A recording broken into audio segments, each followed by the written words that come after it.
Red Moon Rising. This is our playtest of this game. It's currently still being written, and hack of my Powered by the Apocalypse game, Legacy Life Among the Ruins, focusing on gothic action and adventure across generations. So,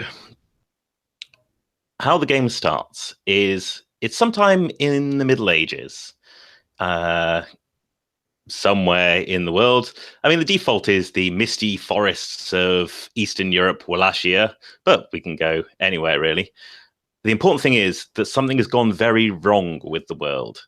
An evil force from outside of the universe has invaded and twisted the landscape into a nightmarish labyrinth that is the castle.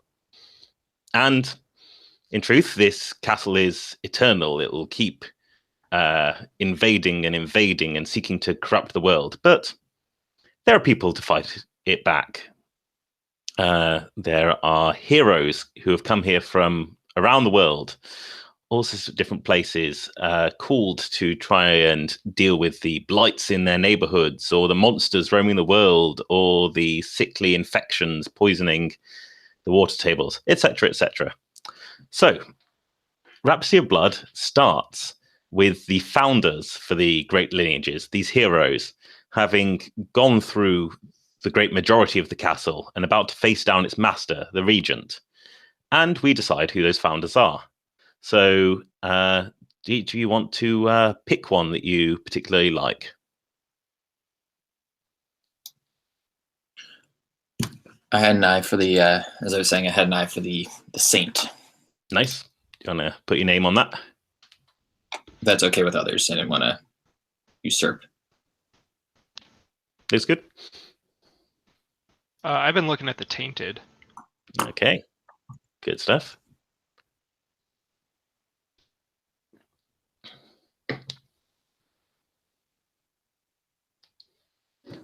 I'm fine with last pick, so Jesse.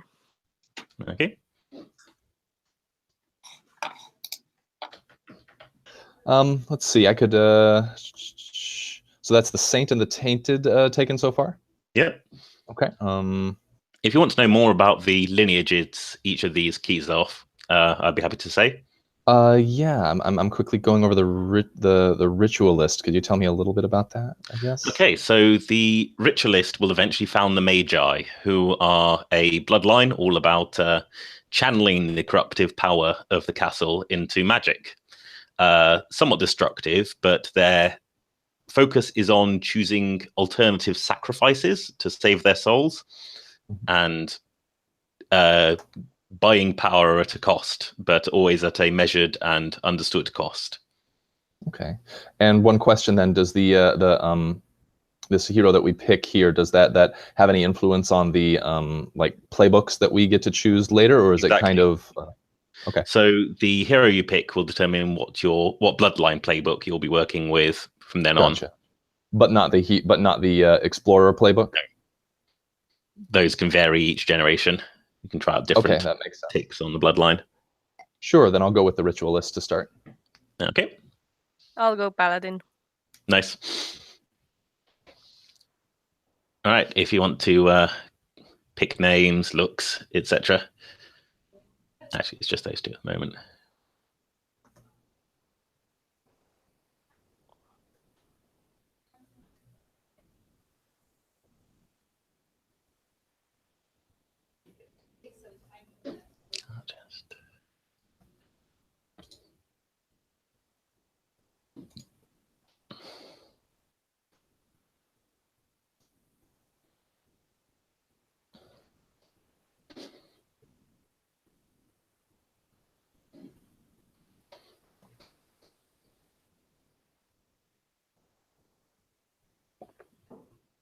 So I think I'm done except for Pact. Yep. All right. All right. Do you want to start then? Do you want to describe Ambrose to us? Yeah, Ambrose is a peasant. Okay. Yeah, I forgot to pick a weapon. I'll pick my fists because I'm a peasant. So how do I make sure which one is the one I'm using? Just delete the okay. one that you're not using. Okay, It's fine. that's easy. All right, so I have fists. I punch things. One of the other founders saved me, and that's why I'm on this adventure. Nice. All right. We'll do packed things after everyone has described who they are. So, Derek, do you want to tell us about Tali, the Tainted? So, Tali the Tainted, maybe the castle almost claimed you, and it was only thanks to your fellows that you remained human. Maybe the darkness was always inside you, and you struggled to stay in control. It's even harder now. The castle has given it physical form. Either way, it's time to put these gifts to use. So, like you said, I'm the Tainted, and for my weapon, I think I'm going to go with Rapier. Okay, nice. What does Tali look like? Oh yeah, sorry. So she has an undead pallor, stringy hair that kind of just hangs around her head, very emaciated almost looking, just very, very thin. Okay. Unhealthy. Yes. And do you have any sort of marks from where the castle infected you, or is it just impossible to tell now? Was it some sort of curse, for example, or an infection? Are we going to define like much about the region in the castle during any part of this, or is it all? Okay. I was going to say if we're going to define it later on, I'd leave any marks kind of mysterious for now. Yeah. All right. We can come back to those sort of things. All right. Aaron, tell us about Iso. Yes, Iso. Iso is an archivist, a librarian, and he is ancient and venerable. And I may not be trained in occult lore or mortal combat, but I know evil and I know good. And so long as good people stand against evil, I will be there to keep them safe. Good stuff. Sorry. Yeah, go. I'm thinking of a ceremonial staff for my weapon, and I think that's it. All right, lovely. And Jesse, tell us about Ursula. Sure. So Ursula, let's see, is tattooed with occult sigils. I'm kind of imagining them being very like dark red, almost like maroon kind of tattoos covering her body and face. And let's see, it looks like ancient lore and improvised cantrips have gotten me this far, but I can feel the power rolling off the regent in the next chamber. Let's see, so it says, I'll set my soul alight if that's what it takes to burn this place down. The weapon I have chosen is pyromancy.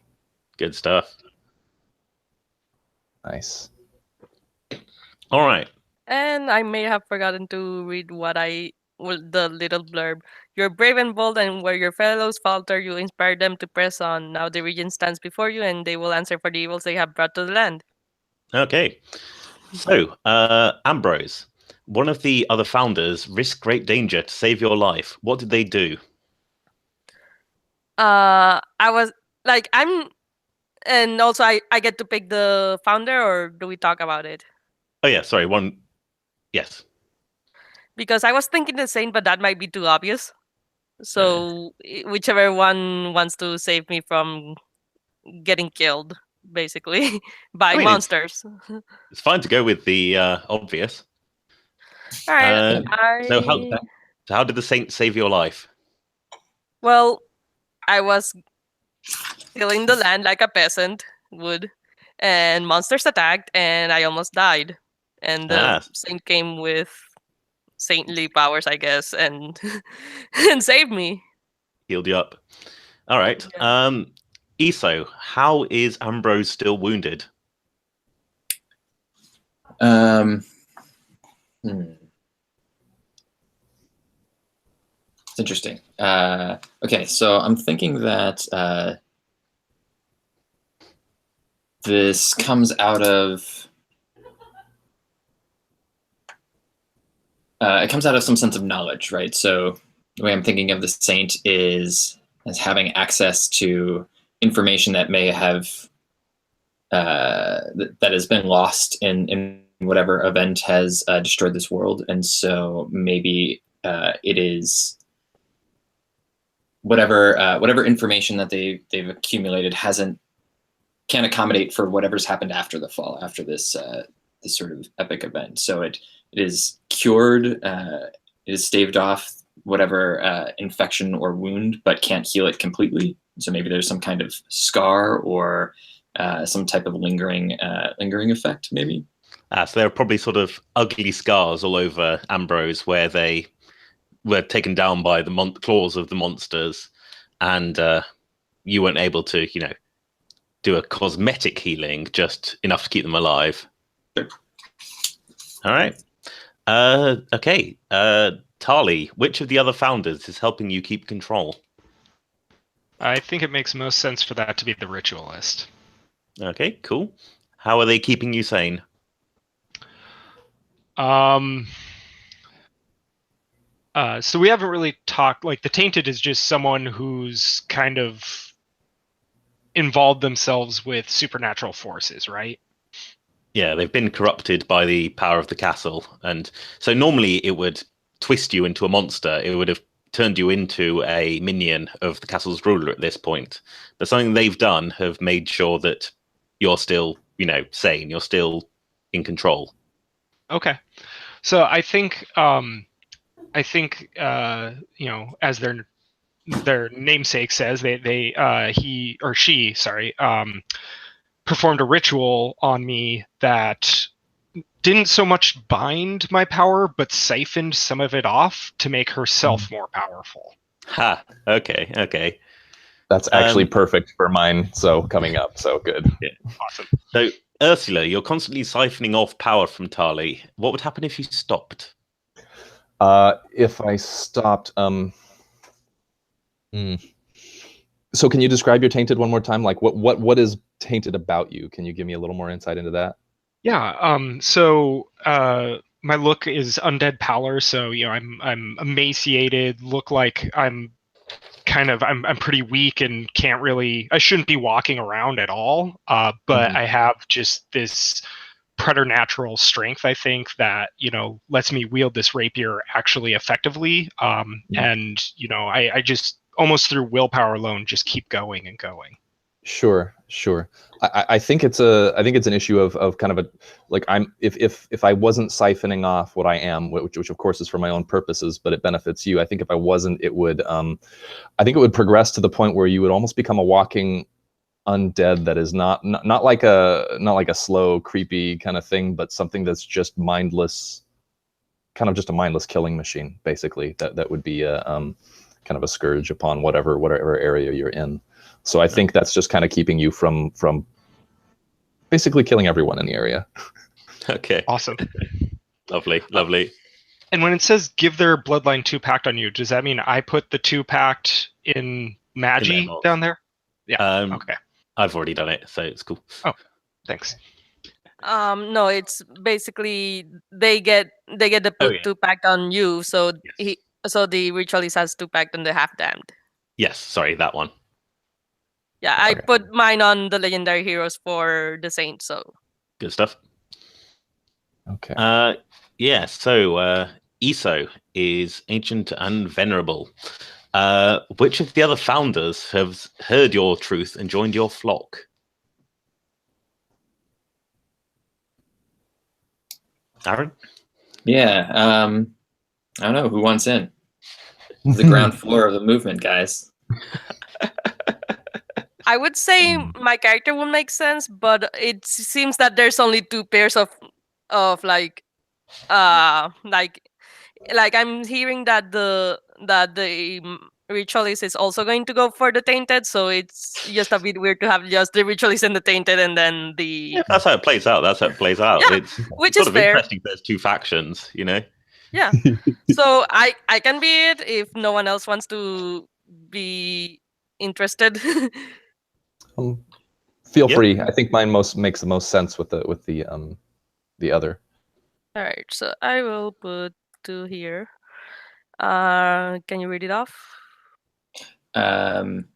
One of the founders has heard your healing truth and joined your flock. Give their bloodline 2 pact on you. You say how you bless them, and they say what doubts remain.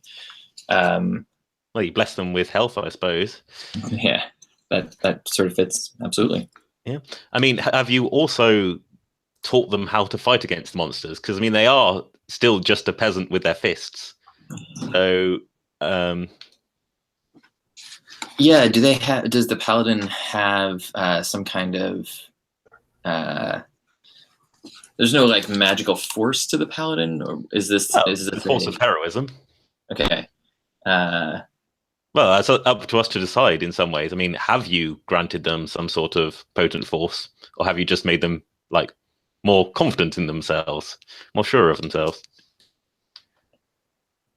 I think that there's something to like using these old texts, this old knowledge of healing to maybe give them like some type of greater stamina, some kind of greater endurance, but not necessarily power, strength or power or fighting ability. Like that's not just tenacity. Yeah, exactly. Okay. In which case, Maria, what doubts does Ambrose still have? Is it gonna be enough to take down the regent and the castle?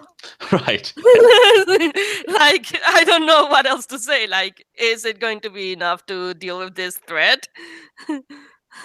Fair enough. I mean, the answer is no, because it's the game, but... That's a reasonable doubt to have, I'd say. All right, finally, Ursula, one of the other founders, is a linchpin in your ritual to keep the regent contained. I think we all know who that is. That would be the Tainted, I think. It makes the most, makes a lot of sense with the way things have played out so far. They get 2 points on the Magi. So what did they have to sacrifice to empower the ritual? I think, and if you're, just let me know if you're okay with this about it, but I think it's actually a bloodletting ritual. And I think that it's kind of one of those things. It's like when it's let and it's done kind of in, like kind of a ritual circle and everything like that. When we let this blood, it comes out blackish. And I think it's letting enough of that out over time that is keeping you from not like building up in your system to like dangerous levels.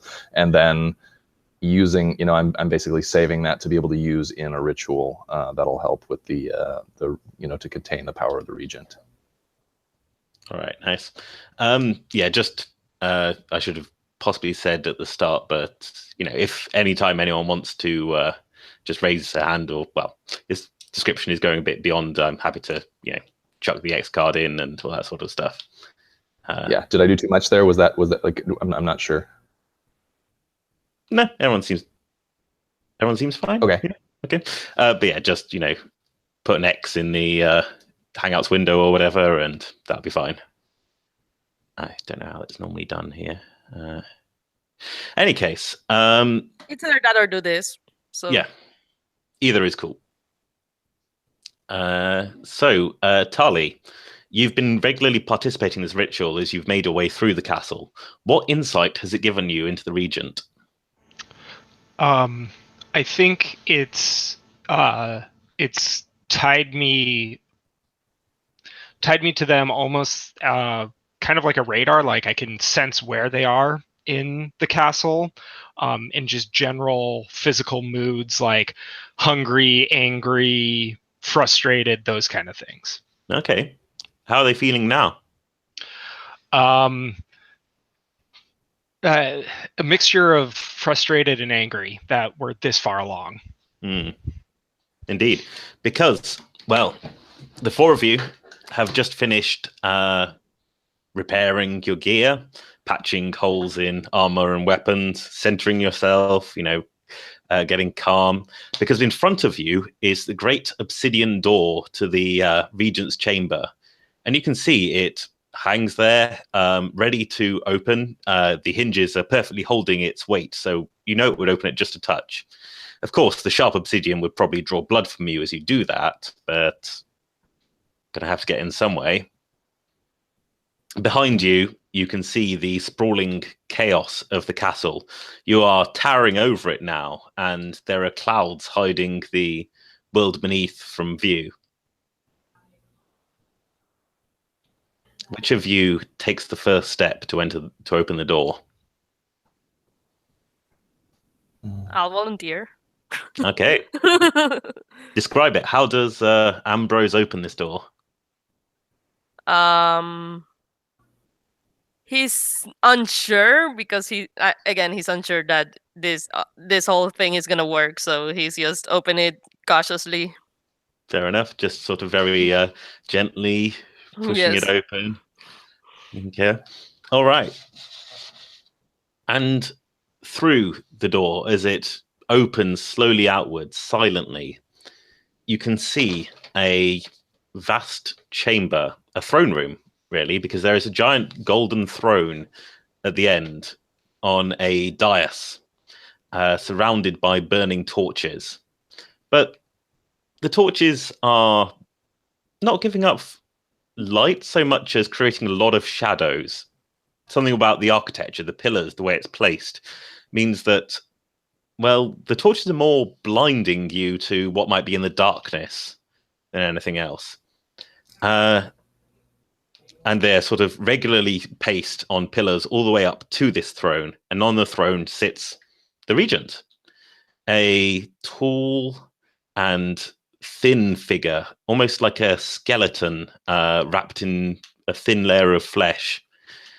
Looking at them, you can think, Tali, is this what the end result of what's consuming you will lead to? Almost a sort of skeleton wrapped in skin. And they look over at you, and they have burning blue eyes in their sockets as they stand up, dust themselves down, and walk down the dais from the throne into the center of the room.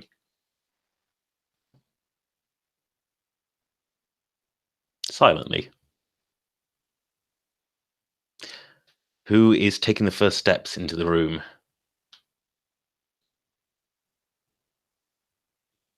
I think Tali will. Yeah, I will step forward to confront this creature that has cursed me. And stride into the room with my rapier unsheathed, and I'm at a loss of words, really. I'm just overcome with rage and just not really able to think, and don't really want to give them a chance to do anything, so just start charging straight at them. Right, nice. Giving into my more animalistic nature. Okay, cool. So, can I also add something there? Yeah, I think maybe Iso, as we're walking in, Iso has his sort of hand on your shoulder, like trying to calm you, and then you sort of like break free. Yeah, sounds good. Okay, so the way that confrontations work in Rhapsody of Blood is each adversary has a few qualities. They're sort of packages of reactions that they can call on, and you need to find openings to strike at those, tear them away from the enemy, and rob them of their abilities. So if you can see the Explorer moves sheet, I should.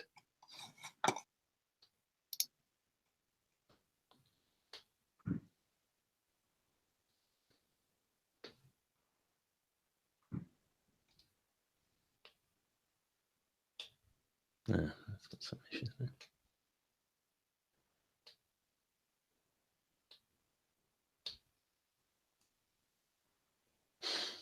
Right. So, yeah, I would say that. So you've drawn your rapier. You're charging at the regent, and they sort of lift up a hand in front of them and open it again, and it's got another blue flame burning in the center, and they just sort of gently cast it out towards you, and it slowly flies towards you, but expanding and growing into this giant crackling wall of blue flame. What do you do?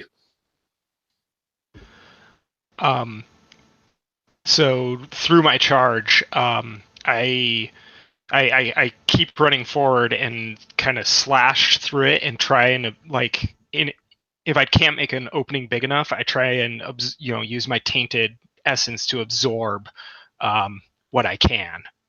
Okay. Cool. That sounds like a withstand roll. Okay. Sort of. I should probably need another trigger for that, but yes, you are trying to pull the danger into yourself and reduce it.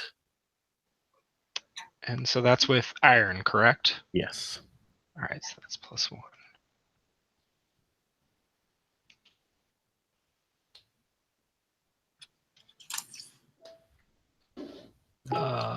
That's a 14. Wait, no, that's not right. It's a 6. It's a 1, 4 6. plus 1. There we go. Yeah, I see it now. Not quite the same. No, I just saw the 1, 4. Yep. So I just barely miss. Yes. All right. Okay. Let me just check my list of GM reactions. Is there a way to help? Assist? Let me think.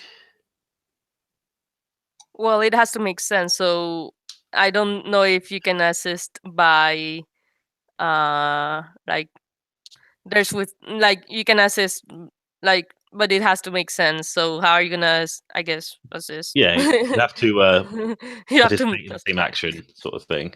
I mean, if you can say what you're doing to assist, then. So, yeah, I don't know. All right. Okay. Well, so yes, Tali, you plunge directly through this wall of fire, and it wraps around you, and you try and sort of draw it into you, but it just seems to empower the tainted aspect within you and try and devour the mortal aspect. So do you want to take 2 harm? And do we have harm on the sheet anywhere? It's over. Oh, I see it now. For what it's worth, you can take 5. Okay. And I didn't bring wounds into here. Oh, well, we can do that later. So yes, you sort of stumble and drop to the floor, gently steaming as you go through the other side of the fire. The others,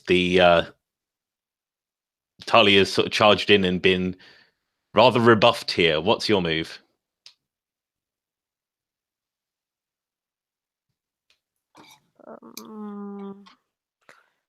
I mean, I don't want to go too much. So, any others? Okay. I would step forward and try to hold him back. Try to pull him back into the group. Okay. That's good. You can race forward and try and pull them to safety. Do you want to give me sulfur roll? Sulfur. So this is.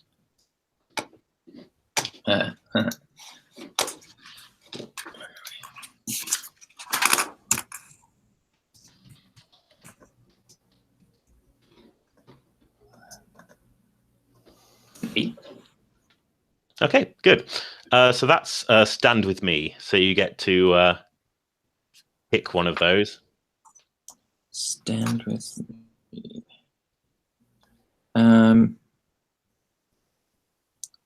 Let's do they're rescued from danger, or precipice, poison, curse, etc. Okay. I think that's what makes sense here. Yep.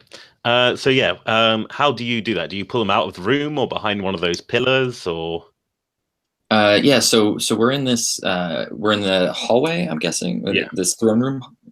So if you imagine a sort of long corridor, and then sort of within it, there's this avenue of pillars going forwards. And between each pillar, there's a brazier, and then finally the throne. Yeah, I think I want to pull them underneath one of the braziers so I can see since those aren't giving off light, but as close as I can possibly get there, but also behind the other two. Okay. All right. So, Ursula, you're in the doorway. You're sort of watching and keeping look, I suppose. Keeping look. That's not what. Trying to sort of pick up. What are you doing there? Are you sort of waiting for your moment, sizing up the enemy?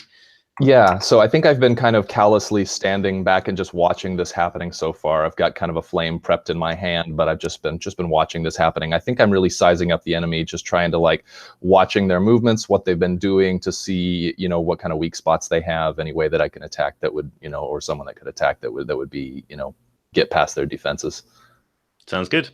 All right, do you want to roll me glass? Yes, and that for seeing clear. I'm still trying to figure out how you guys are rolling. I usually use like roll for your party, but I don't know. In the Hangouts window, you just do /roll and then okay, perfect. 36 plus whatever. All right, let's see.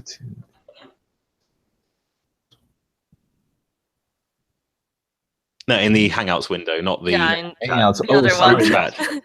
You got it. I don't have that one open apparently. Let me see. Yeah. Need to find that again really quickly. I'm sorry. No worries. There.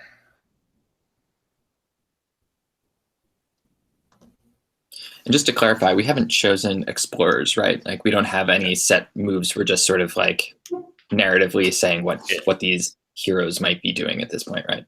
Yeah, we're just using the core moves at the moment. Okay. Nice. That's a no. Have you rolled? No. I just got there. Let's see. There we are. Yeah.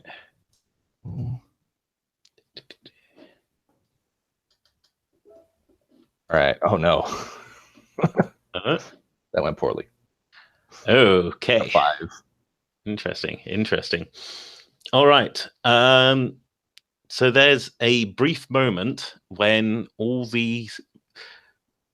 where you're sort of watching the regent as they sort of stalk down this throne room towards where Iso and Tali are hiding behind a pillar, and then they sort of glance at you in the doorway, and all the fires just gutter out and it plunged into darkness, and then they light up again, blazing, and so there's this sort of bright fire in front of you, and then you can just see a dark shape appear in front of you, well, in front of the fire, as your eyes are sort of almost blinded, and surge forward with a hand outstretched and fingers pointing into claws, and you're sort of staggering back. You're sort of blinded.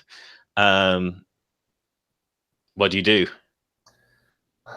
Wow. So this is the regent that's coming at me, or is it other? Okay. All right. Through this fire. Oh my gosh. Let's see. I think at this point I have to try. I'm going to try and just get the heck out of the way. I'm going to try and dodge off to the side and just avoid this attack as well as I can.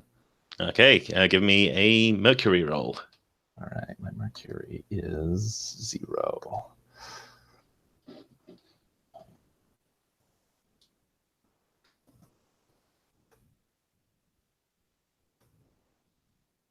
6. Oh God! This is why we failed. This is the real reason the bloodlines were established. Yeah, it's all Ursula's fault. All right. So as you dive to the side, just almost blinded, you can feel a sort of jolt as your feet leave the ground, as you're sort of lifted up into the air, and you can feel a sharp pain around your rib cage. So you take 2 harm.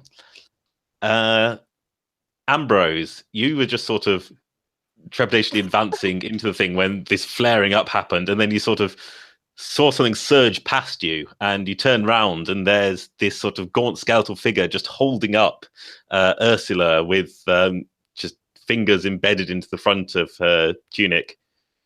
I guess I'm gonna punch the skeletal figure because that's all I can do, I guess. Nice.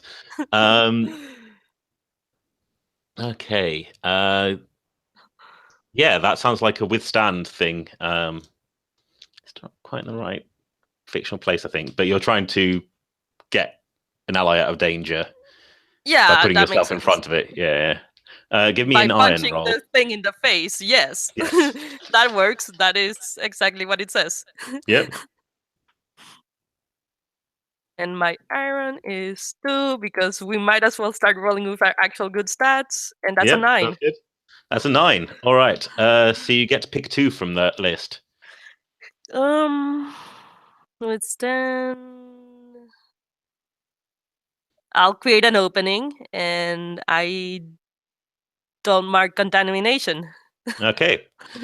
All right. So you didn't reduce the attack's harm or redirect the attack. So you sort of charge forward, just sort of slamming in with a fist into the side of the regent's bony skull. And it's sort of, oh no? Actually, can I switch the contamination to something else? I guess I'll redirect to myself, since that makes... Okay. Sure, redirect.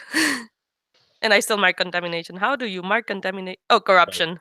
Yeah, it could be contamination, because I always get this confused. All right. Which Urban Shadows, I think. Yeah, Urban Shadows would do that. It's not where I took this mechanic from at all. Anyway, so just get a point there. When you get 3, it goes up a threshold. But yes, so I guess does that mean that I can get rid of those 2 harm? No. So this is a second redirected that you're being saved from. Gotcha. So yes, I guess Ambrose, you sort of tackle the regent from the side, maybe? You reckon? Yeah, pretty much. Okay. I just charge in and I guess, tackle the regent, and hopefully Ursula will be free. Yeah. So Ursa, you're dropped to the ground and you sort of catch yourself on your hands and knees. Ambrose, you're on the floor with the regent now, and you can see their sort of gaunt skeletal face just sort of with that fire burning in their eyes. They just sort of scream at you, and there's a sort of jet of fire with that. Do you want to take a couple of harm? How much? 2? Yeah, 2. Sorry. All right. But you have an opening because they're on the floor. Who wants to take advantage of that? As Ambrose is sort of pinning the regent down. I think unless someone else wants to go, I could do it. All right. You guys got it? Okay. I think I've just been knocked free of the regent's grip, correct? Yes. Okay, so I think it's time to start fighting fire with fire. I think I point kind of one finger at the regent, and with this kind of opening that I've got, and a single line of fire, very small, just kind of basically extends from my fingertip hopefully through the part of the regent here as an attack. Nice. Do you want to give me a sulfur roll for strike? Yes. I get +2 with that, so hopefully I don't fail this roll again. It'll be good.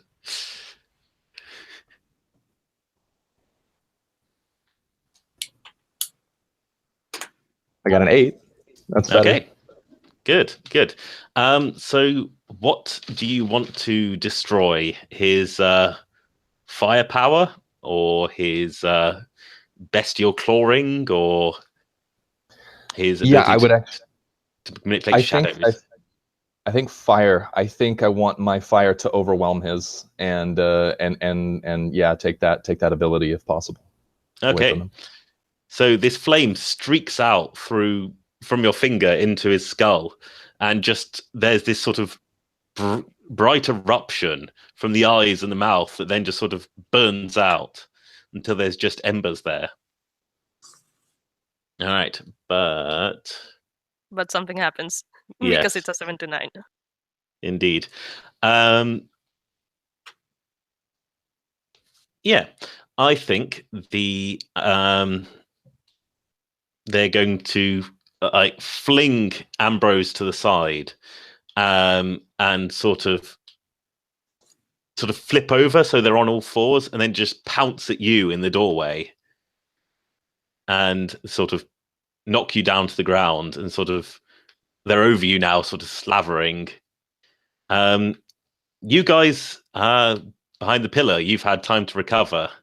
Iso and Tali, do you want to do anything?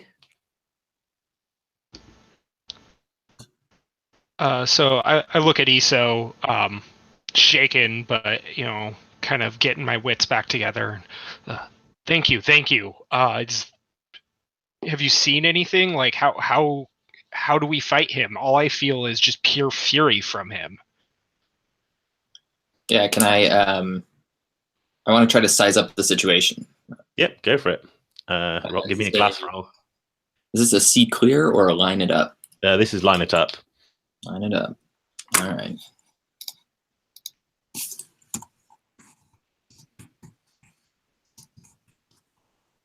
$14.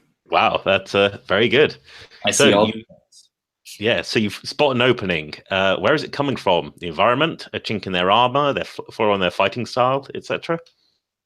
So Ursula just extinguished his flame, right? Yes. So maybe that restores the light to the braziers and sort of dispels, or at least reveals, some of the shadows that have been in the sides. And so, or maybe it takes some kind of like spark to reignite the braziers or something like that. Oh, okay. So if you set them up, then all the shadows will be banished. Yeah. So I think that's what I'm trying to relate to you. Light the braziers. Light the brazier. All right. All right. What do you want to do, Tali? So then I'm gonna get up and find the closest brazier, and then using the steel of my sword, try and like scrape it against, a post of the brazier or something like that to get some sparks to light it up. Nice. That's a good idea. Where would that come from? Trying to work out what sort of environment using. That's probably glass, using the environment to attack the enemy. Okay. Ugh, I shouldn't have done that, but oh well. Yeah, it's hard to concentrate with all the fury inside you. Yeah, I'm making suboptimal. Although, do you want to help them with this, Iso? Yeah, I think. I guess there's two ways to do this. Maybe maybe I'm asking for cover while I do that. While I sort of light the brazier. That way. Yeah, that's what I'm useful for. Yeah. Right. Okay. We could do it that way instead. That would be better glass. All right. So I guess what I do instead is step out and try and take the regent's focus onto myself, and hey, you pasty MFer, you think I can feel your thoughts. I can feel the fear within you, like that kind of stuff. Oh, awesome. Okay. All right. Do you want to give me a sulfur roll? That sounds like sulfur to me. That's Tali. Yes. Because sulfur is all about sort of emotion and power and corruption, etc. That's an 11. Oh, good stuff. All right. So the regent sort of head snaps round and focuses on you. Not particularly paying attention to whatever's happening to those braziers. So, Iso, do you want to give me that glass roll with advantage? So roll 3d6, take the highest two. Probably just roll 3d6 here and we'll understand it from the output. So that's, okay, so that's 9 plus 2. Good stuff. Yeah. All right, tell me what happens when you light this brazier. I think I have some like stones or something, and I get a spark into it, and maybe you can play this how you can say no. Maybe the whole line of braziers go up, okay, and at least through that light gives everybody else in the room some. Everybody else can now see where they weren't able to see. Maybe there was an insinuation that there were like shadows that were hidden by these braziers. So maybe they're pushed back or revealed in some way, shape, or form. Yeah. All right. So the whole place is filled with light, and you can see now that this place. The floor and the walls and all that, hidden by the shadows, were honeycombed with tunnels that a scuttling creature of some kind could, use to sneak around, attack you through, that sort of thing. But now they're open, and the regent is overwhelmed by the burning fires and sort of staggers back off Ursula. And you can see actually, as the light from the fire covers them, the skin just sort of seems to peel back away from it, withdrawing in horror, until the entire front of them is just exposed bone that then starts growing spikier and spinier as it sort of protects itself against the light. And then they sort of coil forward and leap in a great bestial leap all the way to the throne at the far end and sort of scuttle behind it. I'm gonna give chase. All right. So as it's leaping, I just follow where the leap goes, and yeah. And you just sort of put your head down and sprint down the yeah hallway. Yeah, and if it's going behind the throne, I am going to jump. Like when I get to the dais, I'm gonna jump up and then punch him from the top of the throne, kind of anime in here, but whatever. It's Rhapsody of Blood. It's action. Yeah. So it's sort of scuttles around the throne and then just sort of looms over it, because it's sort of, you could hear the cracking and popping of bone as it grows, and it grabs one of the sort of ornamental torches that were by the side of the brazier, side of the throne. Yeah. They look very spiky now that you notice, and just tries to sort of lunge forward at you. What do you do? All right. I'm going to. I'm gonna try to. So it's. So the scene is, I'm thinking, You're about am I to leap midair? into the air at it. It's trying to thrust a spear at you. All right, Spear. I'm gonna try to deflect the blow. Okay. With my elbow or my arm, rather. Okay. I think actually this is probably more about trying to avoid danger rather than trying to put yourself between someone and danger. If that makes sense? Yeah, that's fair. Yeah. Yeah. All right. So do you want to give me a Mercury roll? 26 -1, I think, is my Mercury. So this is gonna go splendidly. Yeah. Yeah, this is going to go splendidly. All right. Yeah. So the spear catches you. So you're trying to sort of push it away with your arm, right? Yes. Well, yeah, so one it's of gonna stab the arm. Probably. Yeah. Well, so one of the side prongs of the spear. So it wasn't just like a simple spear. It sort of had sort of prongs all over around it, you know. And so a couple of those just sort of catch into the meat of your arm, and it sort of gives out a shout of victory and just slams the spear into the ground, pinning your arm in place. All right. And you're stuck there. Now it sort of looks over at the rest of the group and singles out Tali and leaps towards you from the throne room. From the throne, leaving Ambrose. I'm going to say one harm. All right. One harm and you're pinned there.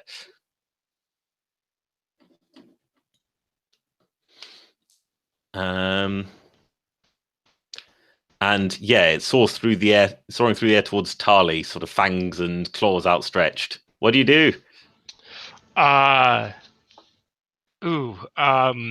mean, the first thing that comes to mind, I did just try and dodge out of the way, just hit the ground and roll underneath its reach. Okay, give me a Mercury roll.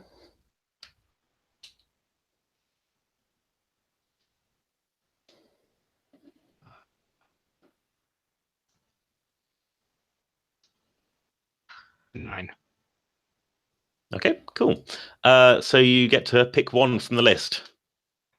And that is, I think, yeah, ooh.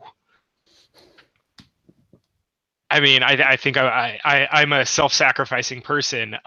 Instead of as I'm rolling forward, I see that he's streaming over me, but I can flick my rapier out and kind of not damage him, but like nick him in some sensitive areas, we'll say, and really gain his attention. All right. So I go ahead and do that.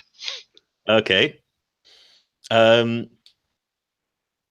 right. So he sails over you, lands on the floor, roars in pain, and just sort of swipes out at you with a backhand, which sends you sailing off into the far wall. Again, to harm. Describe the opening that you've created. Is it just that this guy is too angry? Yeah, he's just furious and entirely hell-bent on me. Okay. Aso, you were right there, next to Tali, helping light the braziers. And there's this giant skeletal creature now just sort of just roaring in pain and anger and frustration. And it doesn't seem to have noticed that you're here. What do you do? Interesting. Okay, and so Tully's now not near me, right? He's been thrown against a wall. Oh no, Tully's like the wall far away from you. If you imagine you were on one side of the thing next to one row of braziers, they're all the way over past the other one. Okay, so I think I want to line it up. I think I want to. Well, you've already got an opening. Oh, I have the opening. Yes. All right, then I'm gonna shove a staff up this guy's rib cage. All right. Give me an iron roll. Yeah.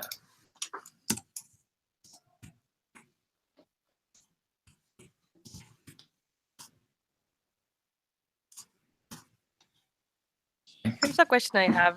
Are we supposed to roll harm every time or roll to see if we get wounds every time we get harm?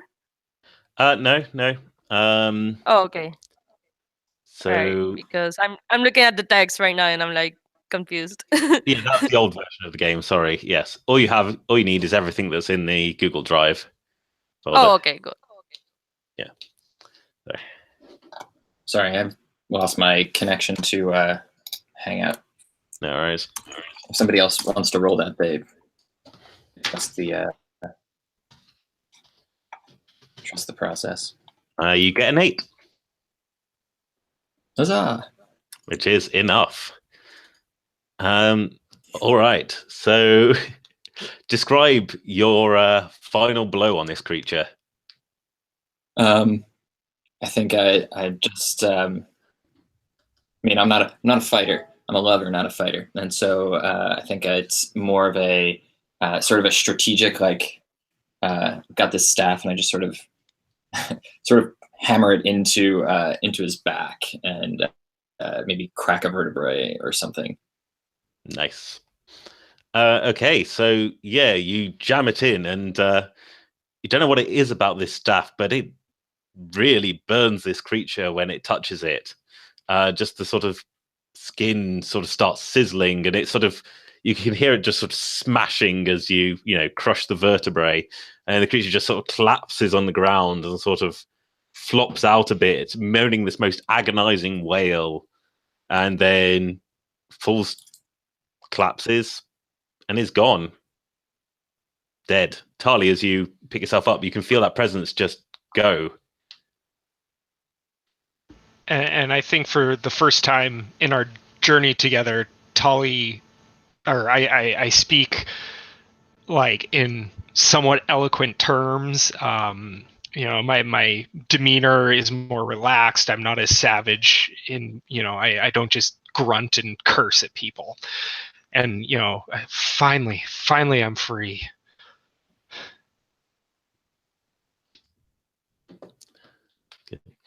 Ursula, you can see the regent's form is sort of melting away.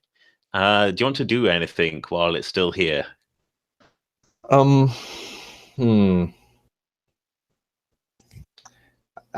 see. Well, was considering if this had continued, I was going to go try and take care of Ambrose's wounds, like and like kind of cauterize with my flames what they've got going. But I guess I'm not sure what kind of options I have as far as with this dead creature. Like, what can I, like, if I examine it, like, can I see anything useful, like any objects of power or anything like that are kind of driving this thing? Well, you can go over and pick into it.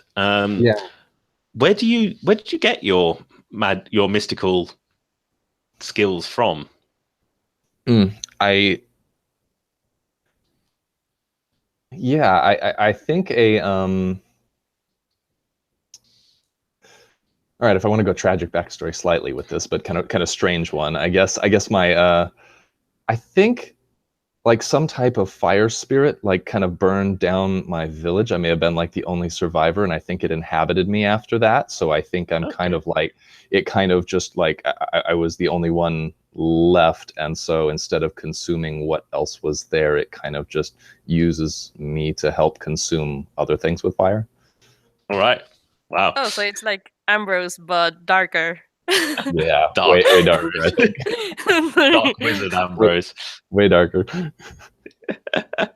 All right. So yes, you can tell that here is power that would let you burn forever, let the fire in you burn forever if you just claimed it. Yeah. But the sort of human part of you recognizes that there would be a cost to that. A cost to your soul, if nothing else. All right.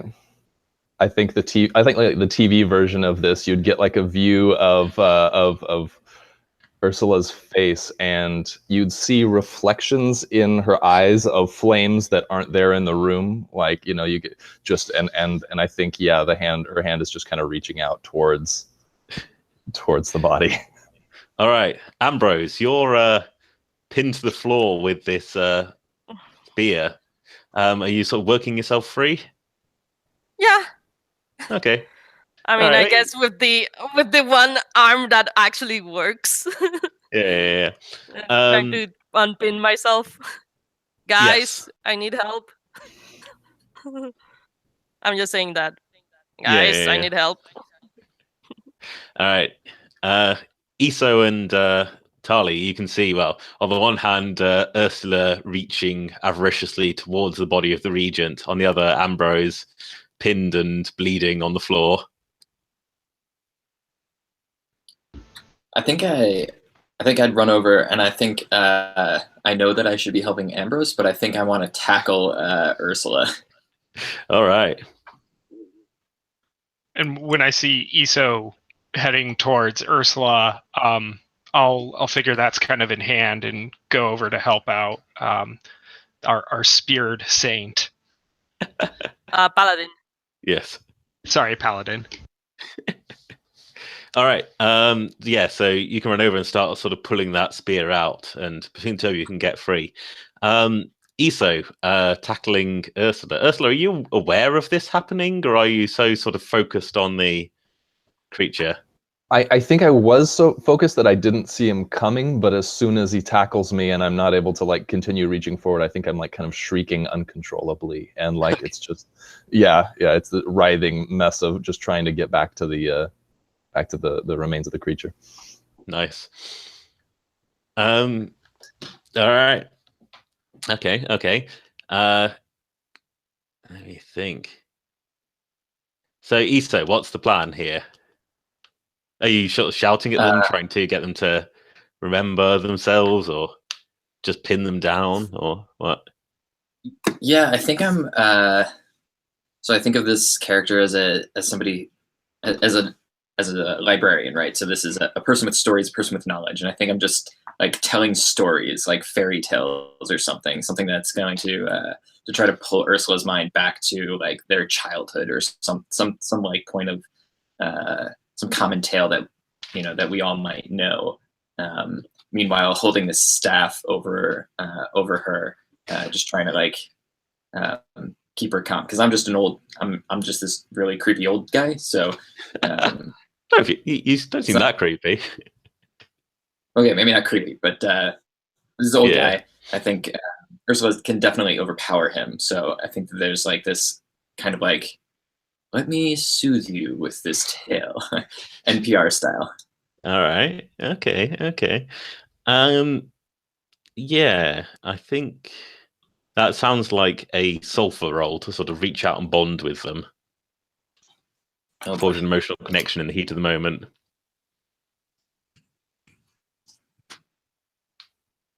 It's a 5. Okie dokie. All right. So, Ursula, this old man has backed away from you and is jabbering some fairy tale while holding a stick near you. Mm-hmm. What's the plan? I think, man, I was totally ready to be calmed. Okay, but I'm not going to be here. All right. You can see actually the regent's body is sort of folding in on itself and sort of liquefying. Mm-hmm. And there's just this sort of swirling pool of crimson on the floor that it's forming. Mm-hmm. And sort of the floor of the castle is sort of rising up as a bowl underneath it. Okay. I think I will. I think you can. It's again. You can see. You know, the camera shot of me. You can still see flames like reflected in my eyes. And I think I might just like wave with one hand really quickly and put up a wall of flame between me and Iso, and make just this kind of mad scramble towards the body that's kind of folding in on itself and everything. Nice. Can we talk about how? Sorry. Yeah, go for it. All right, Ambrose. I guess Ambrose is going to tackle Ursula now that he sees what's going on. Even though, he has a bleeding arm. She's kind of part of the group, but she's doing some really shady stuff. So, yeah, I'm gonna tackle Ursula now. Okie dokie. Give me a iron roll. Yay, iron, the thing I'm good at. 7. Okay. All right. I should have probably done an interfere thing. So you grab Ursula, but it's not a concrete grab, and you're right on the lip of this bowl now, and you're just sort of holding them, and as Ursula's reaching in towards it, I assume. Yeah. Yes. Okay, so you two are in balance. Iso, you're sort of trapped behind a wall of flames. Tali, I think you've got the deciding vote here. You can either get people safe or yes. Okay. Actually, yeah, Tali, one thing you'll notice is that there's a rumbling around, and the walls of the throne room are starting to fall away, and you have this awareness of the castle given to you through the ritual that maybe the others don't, and you can tell that your time here is short. Okay, so I come up to Ursula, not tackling her or anything like that, and kind of gently put my hand on her shoulder, and if I can, turn Ursula and sorry, what's our paladin's name again? Ambrose. Yeah, sorry. Ursula and Ambrose, so that Ursula is looking at me and not at this pool of liquefaction happening, and just calmly, Ursula, it's not worth it. Trust me. I've gone down this path, and all it leads to is rage and anger and pain. Okay. Ursula, does that do it for you?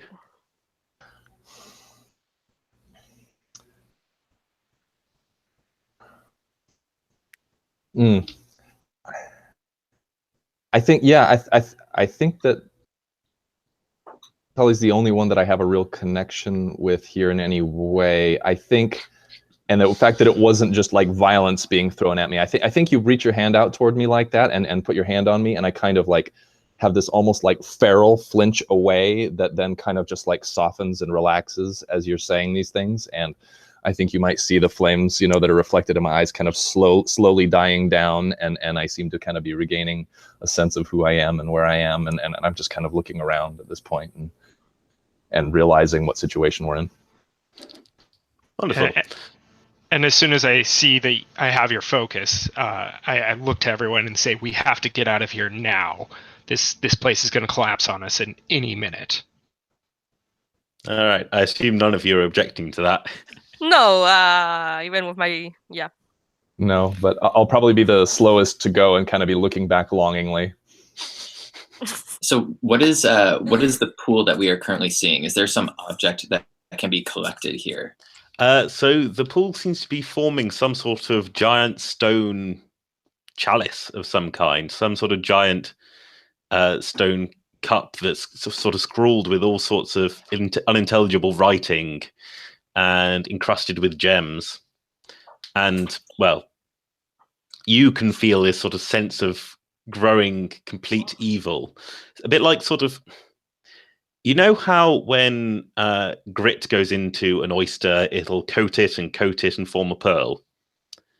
So this is, imagine the intrusion of the castle into this world has been sort of wrapped around by the things of this world, of like castles and swords and stone and matter, until this gem has formed, this encapsulation of the castle's essence. Is it possible? Okay, so I'm an archivist, right? So I want to keep track of everything. Yeah. Can I keep a sample of this before it turns into the chalice? No. That's all or nothing, but you can take, for example, a rubbing of the words that are written on it. That sort of thing. Deal. All right. Okay, and with that, I guess you guys flee? Yeah. I'd recommend fleeing. Yeah, I think Ambrose is okay with playing. All right. Congratulations, you defeated the game. Yay. Go team! So not Yay. really, because there's everything else. Yes.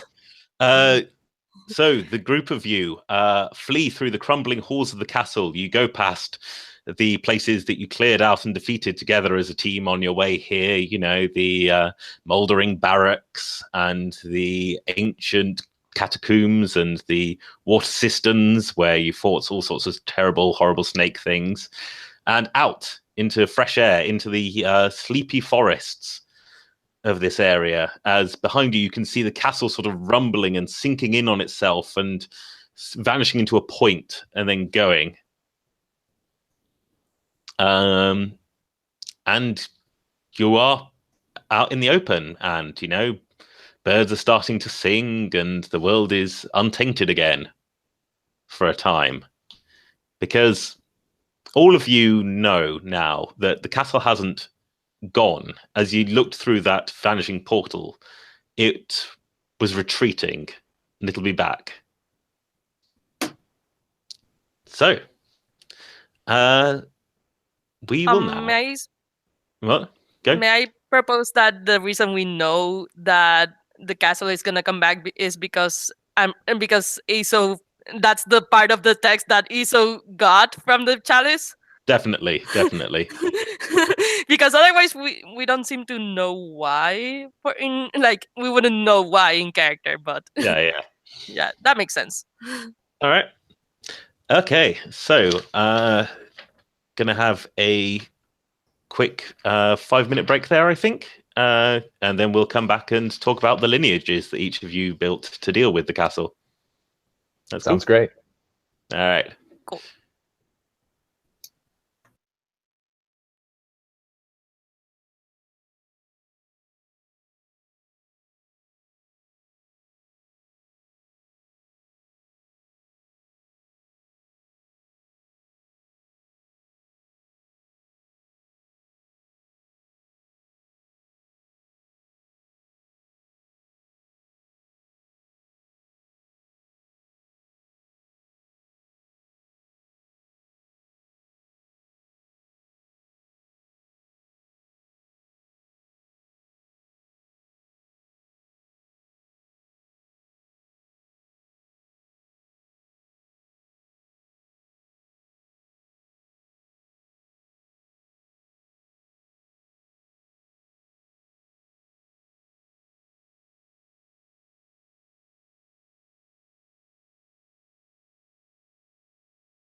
Hello. Hi there.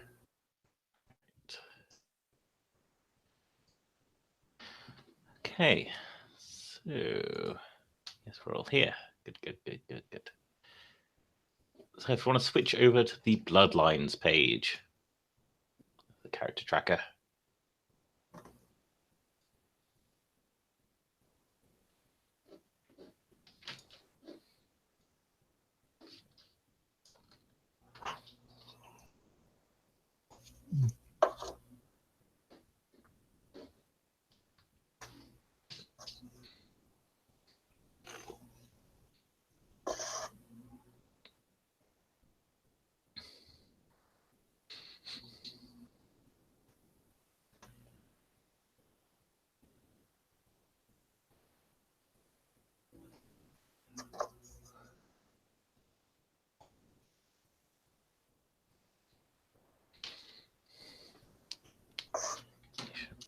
Port over.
So what order are we meant to go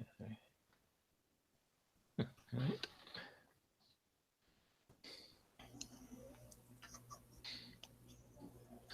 Wow, that's a nice name for the Magi there. I liked it.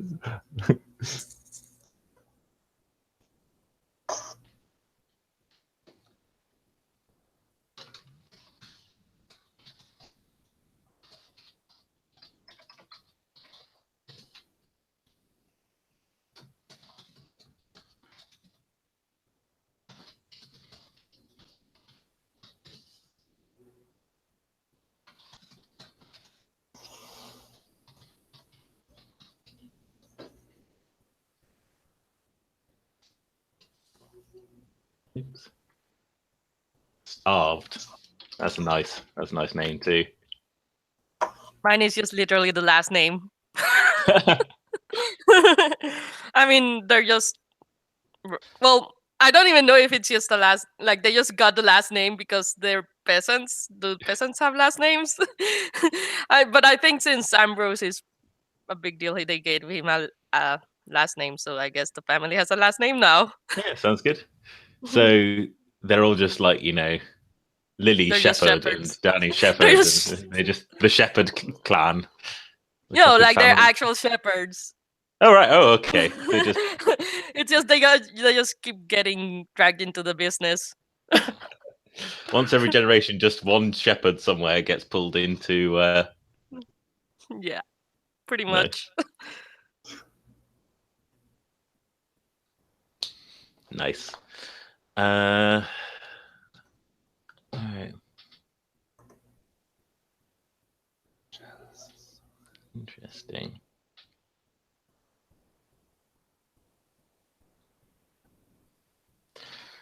So I should put across starting acts. So Paladins have 2 on the Holy Church. Oops, not W.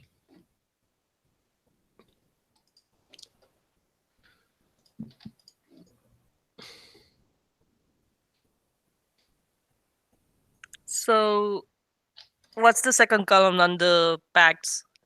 Yeah, I'm sure I had something in mind when I did it, but not. I don't think it's anything that I can think of.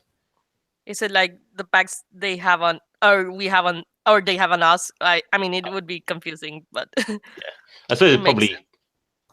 Yeah, if I just had the one sheet in front of me, I'd probably want to have a slot for the packs that someone else has on me, just so I know.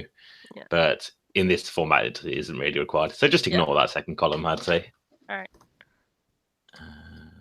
They have 2.5 damned.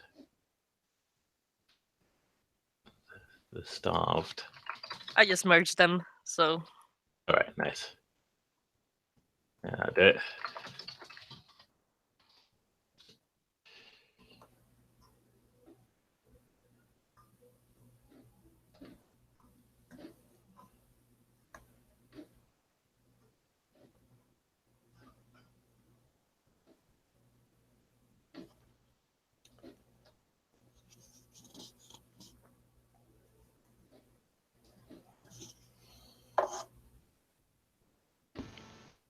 So, oh wait, never mind. I see it. So, okay, has everyone chosen looks and stats? Not yet. I'm picking stats right now. Cool. Does anyone want me to run down what the different stats do, in case that is helpful? Yes, please. All right. So chalices is your bloodline's ability to lend support and aid and recover. So when you take a rest from an exploration of the castle and want to recuperate, it's chalices that helps you do that. Swords is your bloodline's ability to project force into the castle. So when you want to claim a new forward base in there, that's swords. Coins is your ability to get extra resources from mortal society outside. So to get extra better gear or arcane resources to spend on rituals, that sort of thing. And wands is your ability to do those arcane rituals, to work some sort of magic to push back the regent's evil plan, whatever that might be.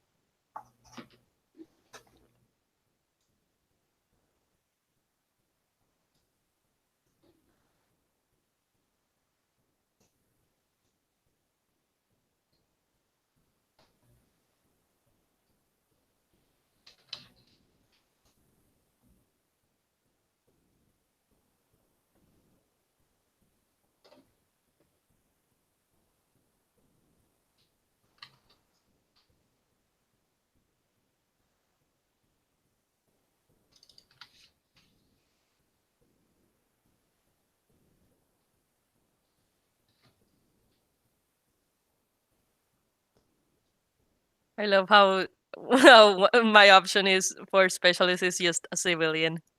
Yep. This day. Somebody who is here for the ride.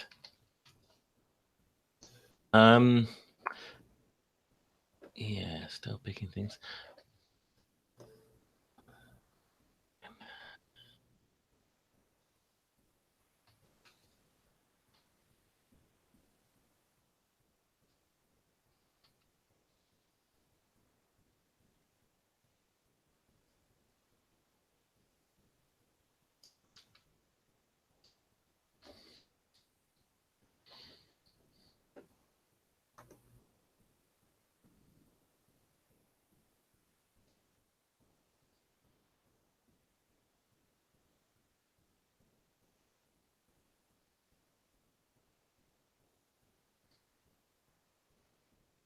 Oh wait, that's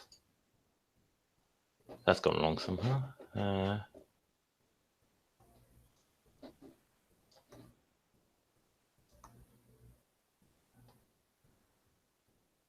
I'll fix that.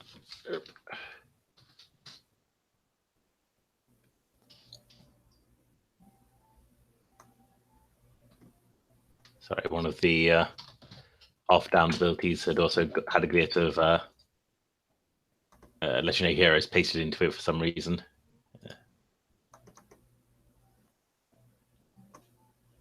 There we go.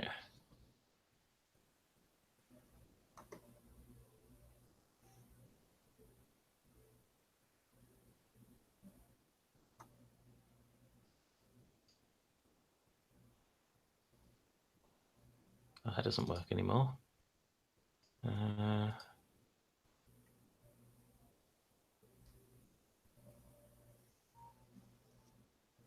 Sorry, I just realised that the way I'd changed the health system meant that certain moves are not working so well anymore.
I've just altered the will to fight a little to make it work better with the current system. Have a read over it and see if you still want to keep it.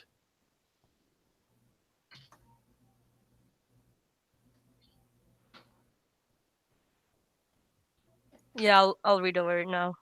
Nice. Oh wait, wrong page.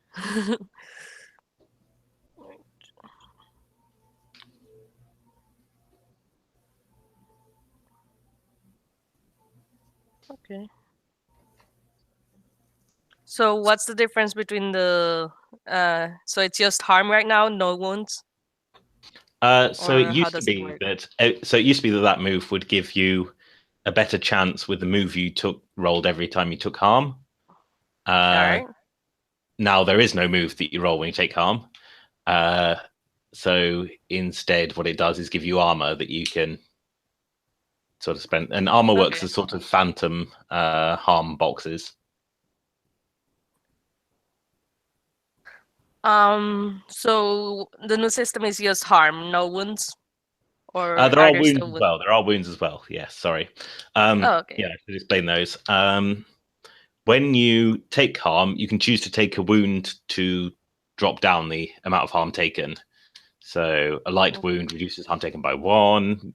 Major wound reduces it by 3. Deadly wound gets rid of all of it, but then you die or go unconscious. And how much harm can you take before? 5. Oh, 5 harm is the maximum? Yes. Oh, okay, because it used to be 10 harm. Oh, wow. Yeah, okay. yeah. Okay, so that makes sense. Hmm. And when you are at 5 harm, you just die instantly, right? I think when you're at 5, I haven't quite decided that. It used to be that you just fall unconscious. And I'm going to go with that for now. And whether you die or not depends on whether like everyone else survives and wins. Yeah, because at that point, I don't see the usefulness of mortal wounds if you're gonna die anyways. Yeah. No, I definitely would want to make it a choice to. Yeah. No. So basically, yeah, I guess when you hit 5 harm, the choice is: do you fall unconscious, or do you die? Yeah.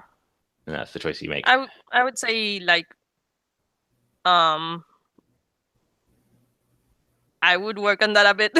Yeah. Because right now it's like the incentive is a bit wonky. Yeah. Just something to keep in mind. Yeah. Cool. Looks like we've got pretty much all choices made, I think. Yeah, so we might as well there's just final pacts to do. So we might as well describe the various bloodlines that we've created here. So Jesse, why don't you tell us about the Path of Conflagration? Sure. So the path of conflagration is, let me double check here. I think it's kind of all about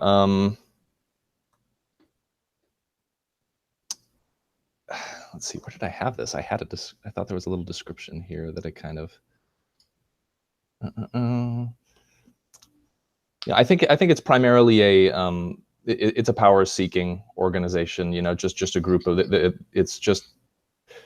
I wouldn't say like arcane mages who are like, you know, reading books and blah blah blah. No, these are the people that go out and they're taking power where they can find it, whether it's a relic or a, you know, some type of you know, creature that has some properties or whatnot. This is a group that's going out, taking more, adding to the, you know, the arcane glyphs that they put on their skin, and kind of you know, passing down and you know, their teachings through primarily oral tradition, you know, drilled in mnemonics. You know, it was one of the options here for their lore, and I like the fact that they, you know, the idea that it's primarily an oral and practical tradition, not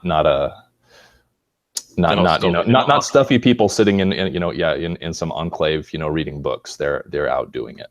Okay. Nice. And your special powers are that yes. As the castle gets a greater grip on reality, you get special relics you can use to push back at it or empower yourselves. And yes. You can use bits you get from important enemies to do all sorts of lovely things. Yes. All right. Good. And you have alchemists, which are useful. I do. Yes. Healing things. All right. Aaron, tell us about the Archivists then. So I like Jesse's description of the Magi, and I think that we are the sort of opposite, right? We are the ones who sit in there with their dusky tomes, but also I think that the sort of birth of the Holy Church next to the Magi, like in that sort of foundational moment, I like that. I think that the Holy Church adopts that idea of these arcane glyphs on the body and sort of replicates that. Everybody has to have some kind of has to keep a journal, right? It's a group formed around saving memories, and so everybody has to have a journal strapped to their body, and they tattoo the name of their own story to their arm. Okay, so each one of them is essentially an entry in the library. Exactly. Nice. Okay. What else? Lore. So I think of them as having some kind of that there is a library, an oracle, or a place where one can interact with these texts in some other kind of way other than just texts, and they're very much seeking that source. So their lore is a library of visions and interpretations. Nice. Okay. And I think that's it at this point. Yeah, that sounds about right. So as far as abilities go, you can concentrate the castle's corruption into a particular body part, making efforts using that body part super potent, but also opening the person up to corruption. And you can resurrect people from the dead, or the nearly dead. Right. Yeah, I'm still thinking about that second move. Okay. But yeah. Cool. All right. Derek, tell us about the Starved. So the Starved are a group of people who all share Tali's basic appearance. They generally, when they progress far enough along that they aren't thinking at all and have no control, that their clothes are completely basically disintegrating around them because they're just murderous forces that just keep going and going. But that hasn't happened in a few generations, or so we keep saying. So yeah, the Tainted must fight against their hunger for violence continuously. Right. It's a bloodline that's cursed with obvious signs of damnation. Again, they share that appearance, and so they live on the fringe of society. This kind of cuts two ways because it does mean that they're much more intimidating, which ties into one of their moves. And Nice. then I think that's everything. Yeah. All right. How is the curse passed down? Is it a sort of infection sort of thing, or a hereditary sort of thing? A bit of both. I think it's I think it's a bit of both. I think it's an infection first of all, it's hereditary because only members of or descendants of Tali are really even susceptible to it at all, but not everyone gets it. Okay. And the way the infection is transmitted are through bits and pieces of the castle or things that have been to it. So like a big infection vector has been her rapier that was passed down from mother to daughter for generations. So there's a sort of contamination, a sort of metaphysical contamination on things that touch the castle. And you only sort of maybe really understand your heritage once you come to contact with Omnis and feel this unstoppable anger and hunger for violence. Nice. All right. And shepherds. We're just a family of shepherds. Who keep getting. We wear rustic clothing. We know about this because of our oral history, and we also tend to pick things up as we go along. And we just keep getting dragged into this mess every so often. So I guess we're kind of used to it at this point. Nice. All right. Cool. And the moves I have is I got our town, which means I can use reputation instead of coin to get reinforcements, as long as I or use chalices instead of coins, as long as people know who we are, and the will to fight, which we already established what that does. Yes. All right. Okay, so each of you has a particular bloodline pact thing to do now. So Shepherd, the shepherds, what bloodline's legends taught you how to be heroes? I'm not sure if anyone wants to volunteer. Feel free. Who was likely to be sort of legendary do-gooders? I think I want to say the Archivists, but that would just lower my pact with them, which... No, wouldn't. It would raise it. Oh, no, yes. Well, it says set your pact. That's a good point. It should be add one to your pact with them. Yeah. All right. All right. Something to keep in mind then. Yes. All right, then the Archivists, I guess, because they would be the people who know how this works, because and they're the most likely teachers, since that's what they're all about, I guess. So have the shepherds held true to the faith of the what was he called, that the saint taught to Ambrose? I guess it's more like I guess this works, and if it works, we should keep using it. Okay, and because they just have a sort of this vague oral tradition, I guess it's sort of turned into folklore in some ways and superstition. Yeah, that works. Like, cool. Oh hey, you should probably follow the creepy old men who heal you and tell you that there's this creepy castle coming.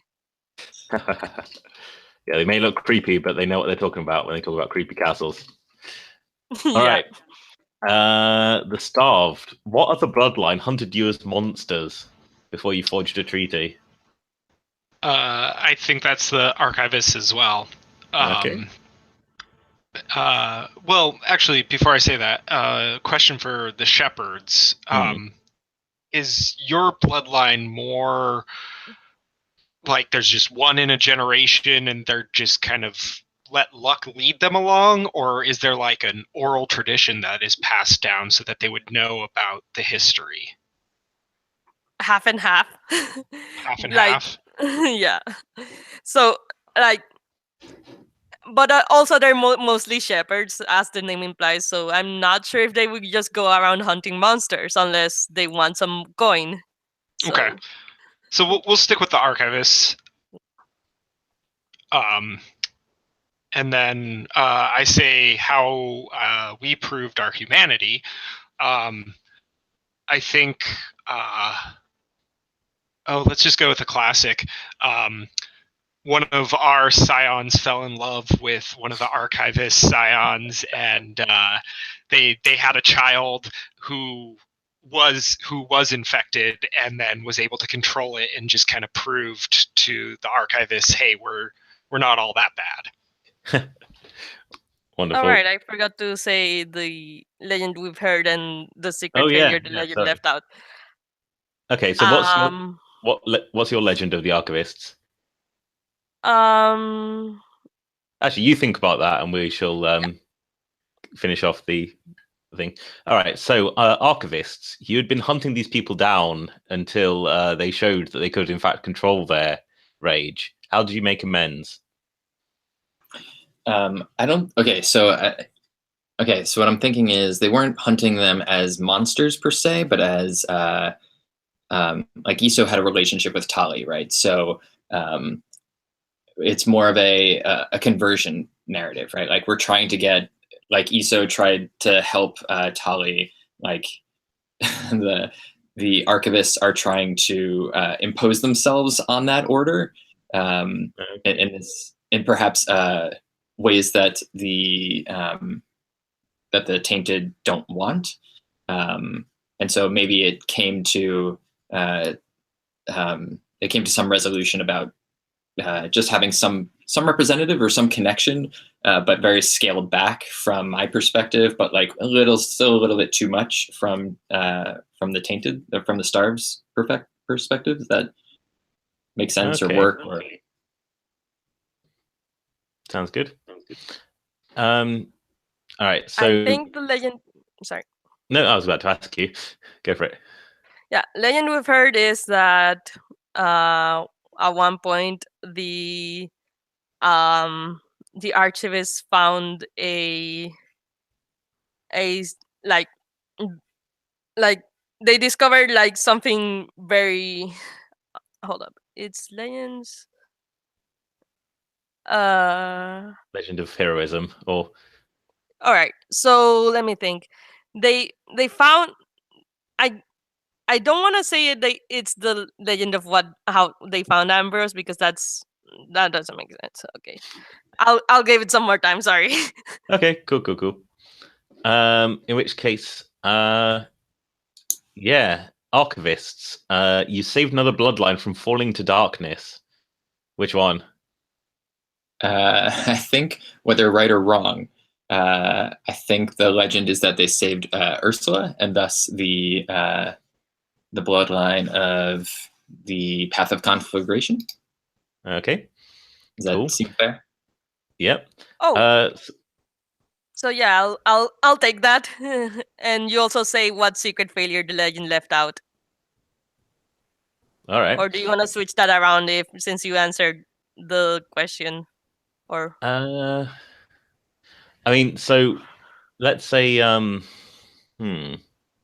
might as well work out. So first up, Jesse, what dark temptation was twisting you folks into servants of the castle?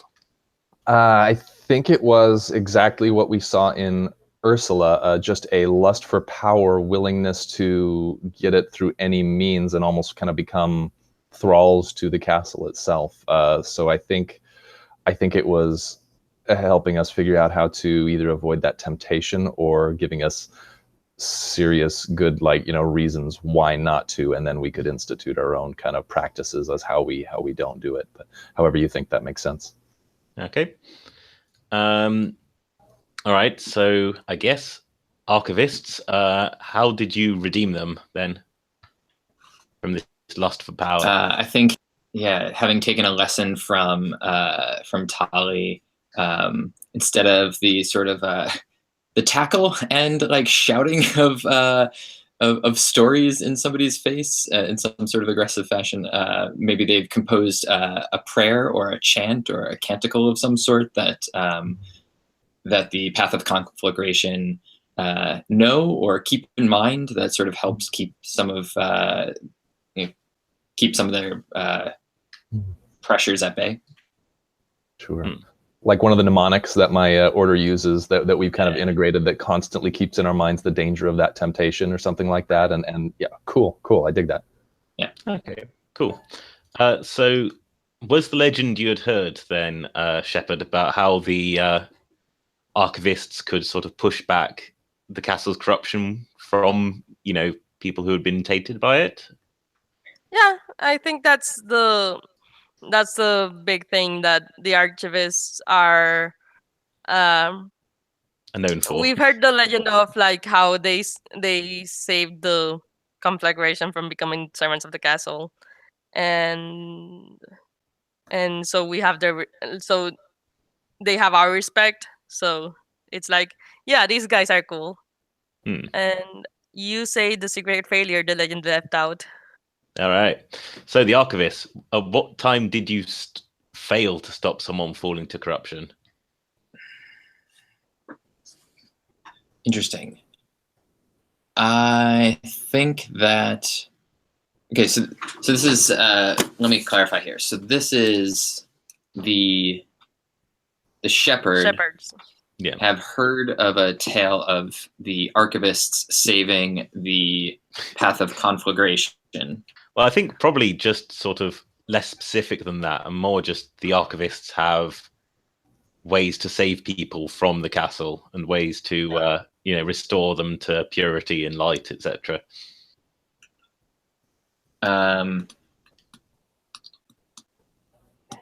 I think the secret failure that the legend left out is that in some sort of ritual saving, one of the Archivists was lost, became tainted, became corrupted.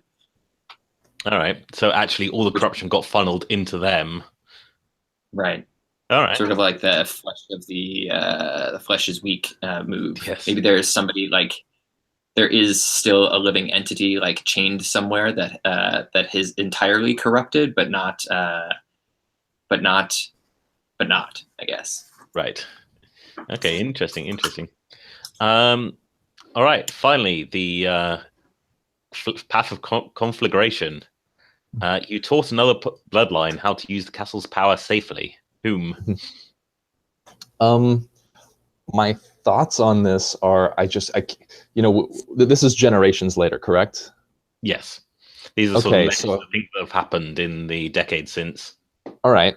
So I think we noticed that the Shepherds were kind of just shepherds that kept getting pulled into this and wanted to give them something that they could use to protect themselves or aid them in their thing. So I think we maybe taught something to them, some type of ritual. Okay. All right, so Shepherds, you have some sort of ritual that allows you to fight the castle. What does it allow you to do? I was that might actually give me a reason to pick up secret technique instead of one of my other that'd be cool. moves.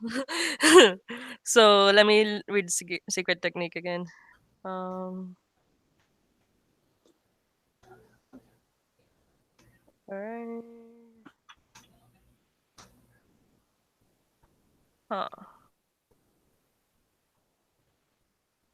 So I think they gave us accelerate perceptions. Okay. And I'll take that instead of our town, which that does is take 1 harm to move incredibly fast for a few seconds, at the cost of being exhausted and unable to move for a few seconds after. Nice.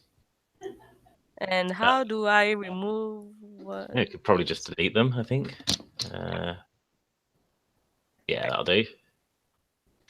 All right. So, the path from Jesse. What is this costing them? Okay. Instead So of their souls. I want to double check I understand, because I'm actually thinking of tying this into the ability you just took. What is the new one that you just picked based on this do for you? Accelerate perceptions can take 1 harm to move incredibly fast for a few seconds at the cost of being exhausted and unable to move for a few seconds after. Okay. Maybe it doesn't tie in perfectly, but I kind of like this. Right. So it says what it costs you instead of their souls. I imagine that whoever performs this ritual to be able to do this, I think you lose one of your basic senses. So sight, touch, smell, taste, any of those. And of course you can pick whatever you do. You tell me if that sounds interesting. If not, I can pick something else.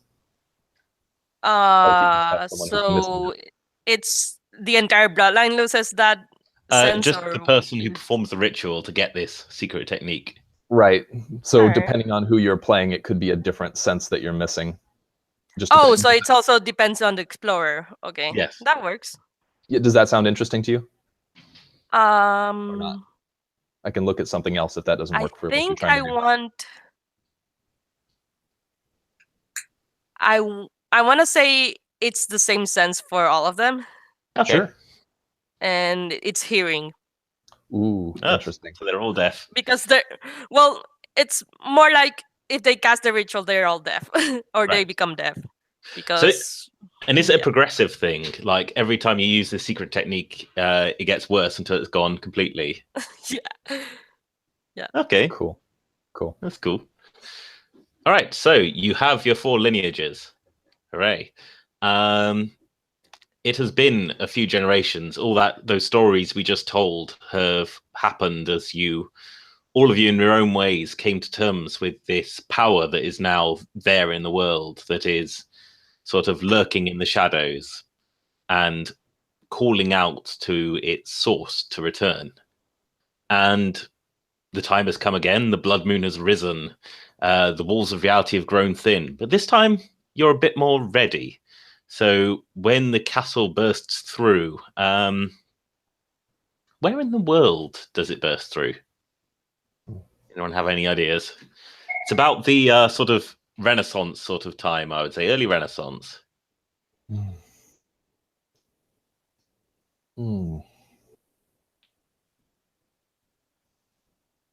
Well, the issue being that it's like the shepherds still need to like somehow get there. So, fine. Yeah. You're lucky. Oh, all right, because because everyone else will probably provide, I guess. And just fate and coincidence keep bringing you to the castle. I mean, you set it out. True.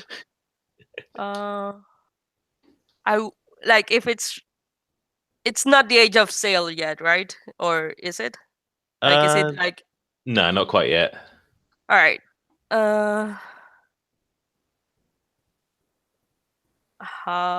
And the previous one was Eastern Europe. Okay. Yeah.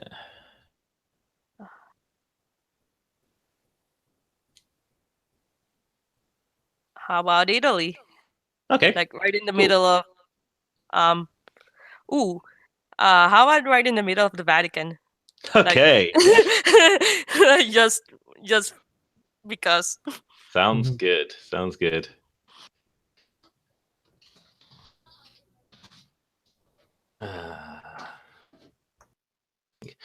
So if you look in the Google Drive folder, there is a map Google drawing thing.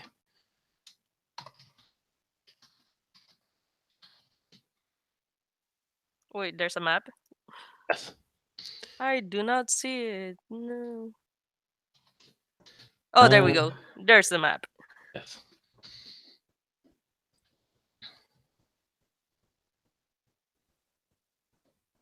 Ooh. Okay. So we are in Rome at the height of the summer of 1523, which is a number I've pulled out, which I'm sure has no historical significance. Each of you has some sort of base in the city that you've set up, or you can just call on, or happen to coincidentally be there. So if you look at the bottom of your sheet under context, Does each of you want to go around picking a refuge? And whoever feels ready first, say. Yeah, I can go. This one's pretty easy for me, at least. So mine is a caravan on the city's outskirts, selling charms and occult paraphernalia. Okay.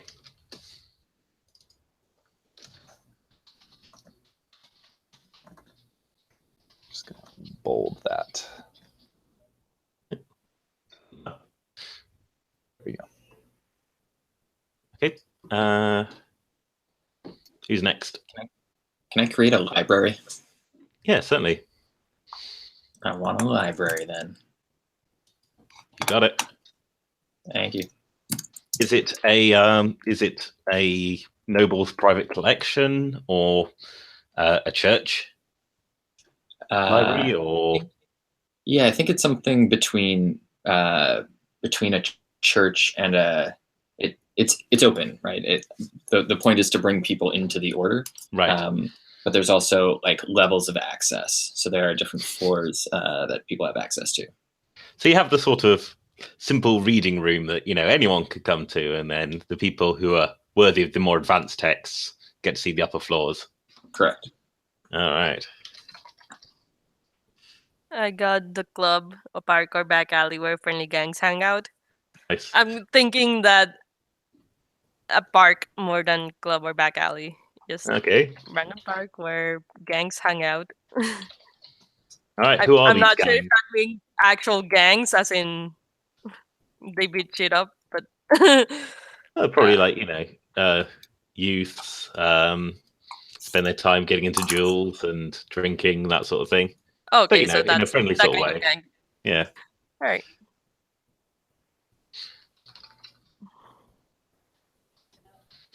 Okay. And and the half damned. I think graveyard where your purest shelter. Okay, cool. Oh, so this is about the time of Assassin's Creed 2. Nice. Yay. As far as historical context. All right, so a graveyard in Rome is going to be a pretty extensive one, right? Piled up with tombs and with many, many, many centuries of dead. Yeah, they've probably or definitely have switched to above ground tombs with waterways and overcrowding and all those issues. Yeah, so plenty of crevices and bolt holes for the society's outcast to live. Mm-hmm. Good. All right. So other people, normal people, might just think that something, the city's just going through a bit of a downturn, or people these days have no consideration, and the world always seems just a little bit worse than it was before. But isn't that what everyone think? You people know more specifically that bad things are happening and something will need to be done about it. So each of you has a drive that you're trying to deal with. Do you want to pick one out?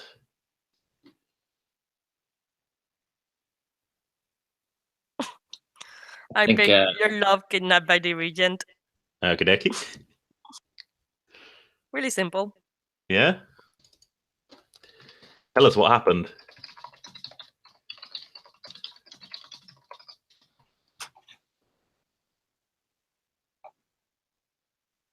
No? Wait, are the ones for the Holy Church the same as the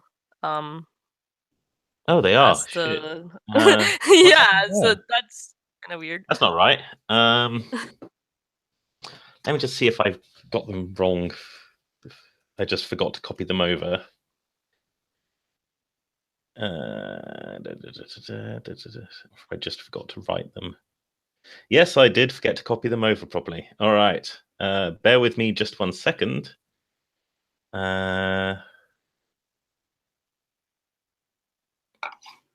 Sorry. I know you've sort of already made choices, but might as well copy these over across so you have new choices if you want them. The breach is also the same. Yes, or the breaches? Yes, they're all the same. All the contexts. I Oh, think. No, they're not the same. It's just the Holy Church and the No, I mean, sorry, all the Holy legendary heroes. Church's contexts are the same as the legendary heroes when they should not be. Oh, all of them. Okay, I see that. Thankfully, it's easy enough to copy and paste it across.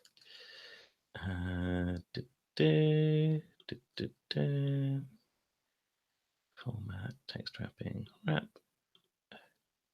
All right. Yes, there we go. There we go. That's holy now. Okay, so the artifact was stolen could be the Saint's relics. Yeah, sounds good. If you want it to be that. You okay with that, Aaron? Good stuff. So, Saint's relic stolen from a grave.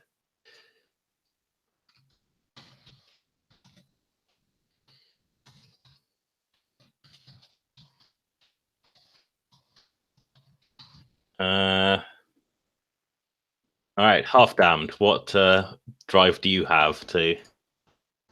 I said the beast that turned you, working for the Regent. Okay.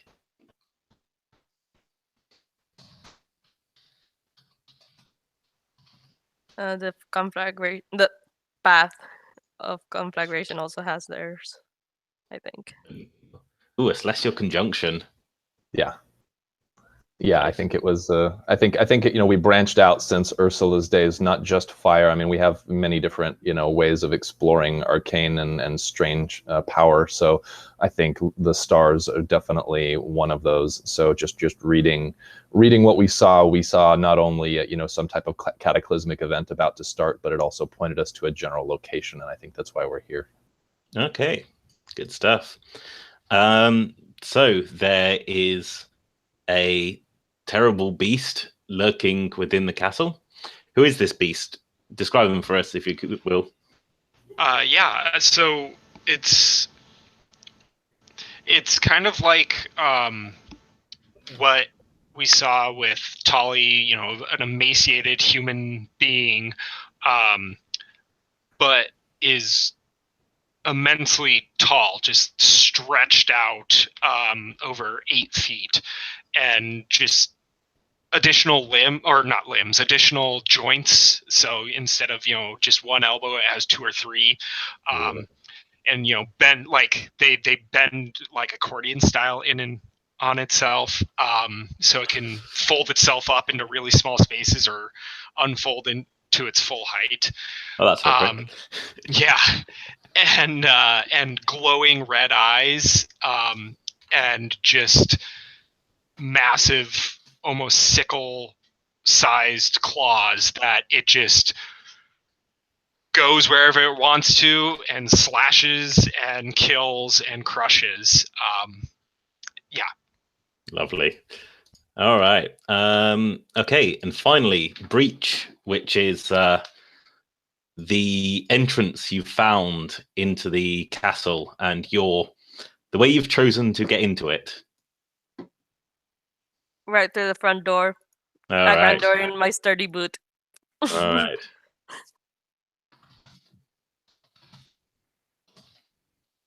Okay. Half Damned. I'm just going right across the top. The Regent's Menagerie, using yourself as bait for the Game Wardens. I think we are kind of a sought-after zoo specimen. Nice. Yeah, so the Archivists. A marble-floored museum and its ornate skylights. Okay.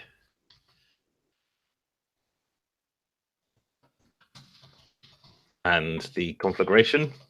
I think it's a pocket dimension outside of reality and a ritual to transport you there.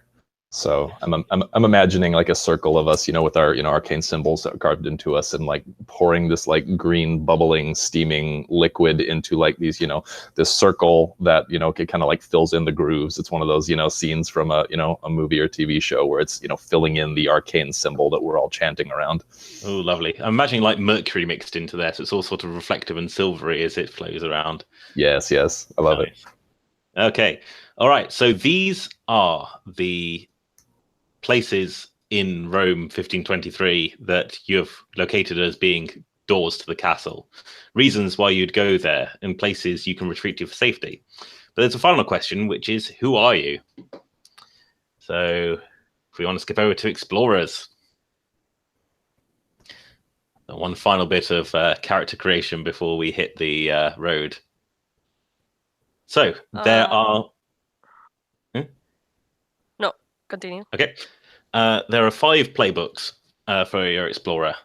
There is the bonded, which is someone who has formed some sort of close bond with a substantial spirit.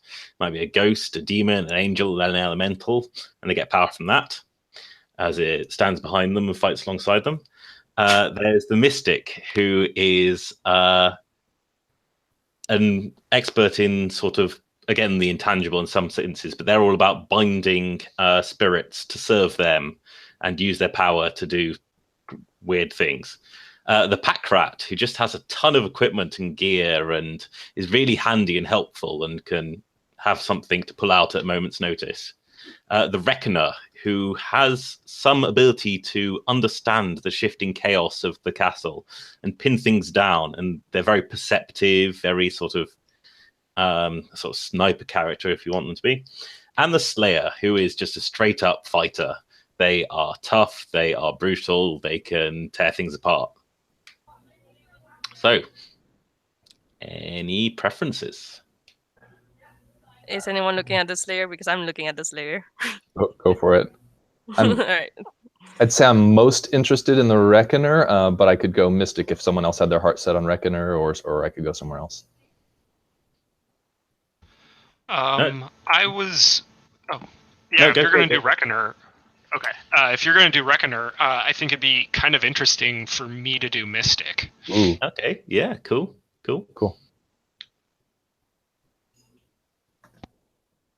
Aaron, you got any your eyes on any? Do feel free to say if like one of the ones someone has talked about is something you have an interest in too. No, I mean, I'm flexible on Reckoner. Yeah, no, they're all interesting. I'm trying to, I think I'm going to try to work the bonded.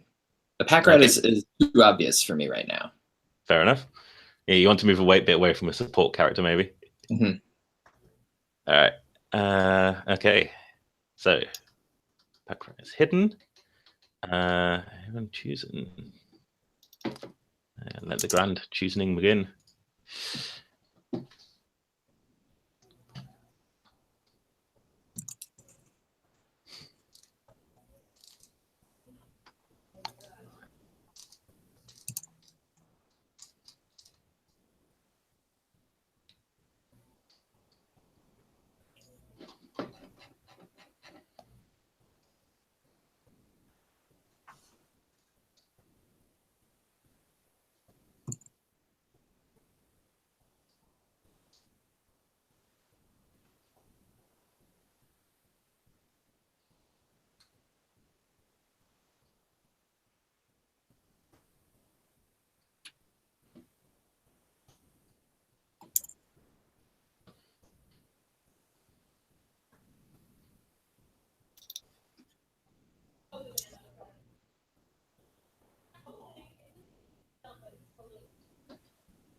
Can you just do a brief description again of the four stats: iron, glass, sulfur, and mercury? So yes, iron is physical force, direct confrontation, that sort of thing.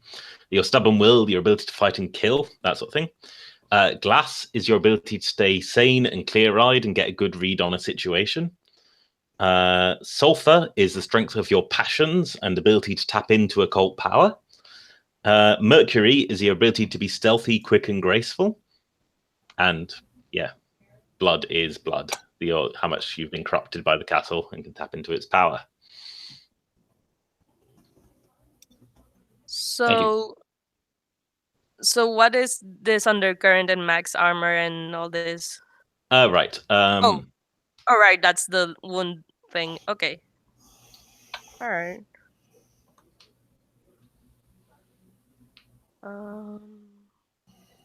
And what else do we need to fill up? So if you've got your looks, motivation moves, covenants is the final thing once everyone's described themselves. And we don't pick armament? Oh yeah, armament and gear and all that sort of stuff as well, yes. All right. So you get free choice of weapon. Everyone gets one weapon for free that they can just pick a perk and a flaw for. List of perk and flaws is in the drive folder. Okay. On the Mystic play sheet, for Cast the Runes, it says roll plus water. Oh, that should be Mercury, sorry. Mercury, okay.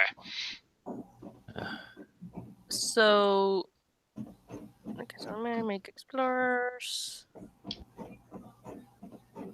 That's got renames halfway through development. And so we pick for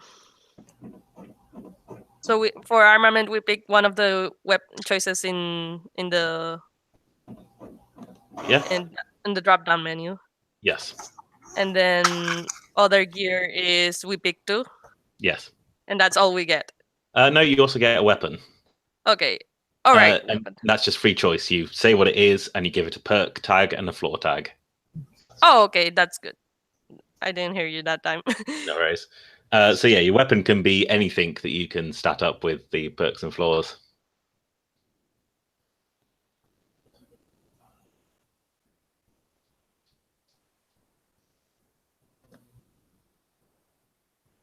For some reason, I think this is on... All right, the text seems to be white in this one. Oh, whoops. Teething problems. Black. And yeah, it's... All right now. Yes. Oh, right. Yeah, I see what I've done. Okay, cool. All right.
All right, I got my gear as well. And blood gifts, you don't get them until you actually get it. Contamination, right? Yep. Not corruption. Not corruption.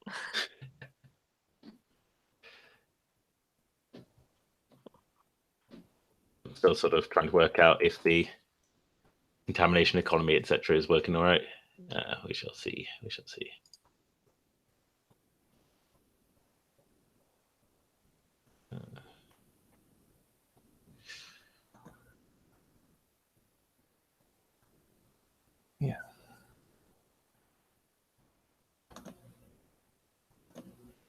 All right, so everyone seems to have picked their moves and that sort of thing.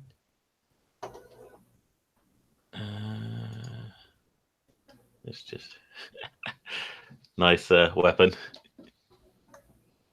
Just a big sword.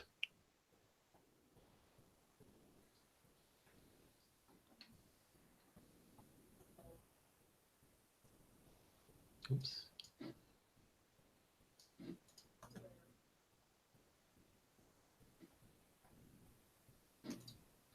There we go.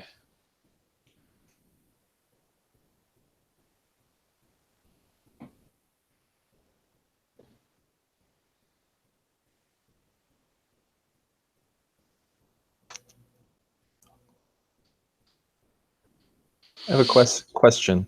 Yes, go for it. In my gear section, one of the options is a theodolite and a spirit level. I'm not sure what that means. Basically tools used to assess theodolite. Yes, basically tools for measuring precise angles and the setup of buildings, and basically tools that surveyors use to understand the lay of the land and get a really precise read on things. Great. Okay. So here's a question. There's current and maximum armor? Yes. Right. So your maximum, basically, it was the only way I could think of in this to do assigning a variable number of boxes and then ticking them off. So basically, you have one armor box from your breastplate, and then when you mark it off, you will put your current down to 0, I guess. All right. And I also have the additional armor box from the Bloodline move. Okay. So you have 2 armor and 2 current, although both of them have criteria about when you can mark them off. Yeah.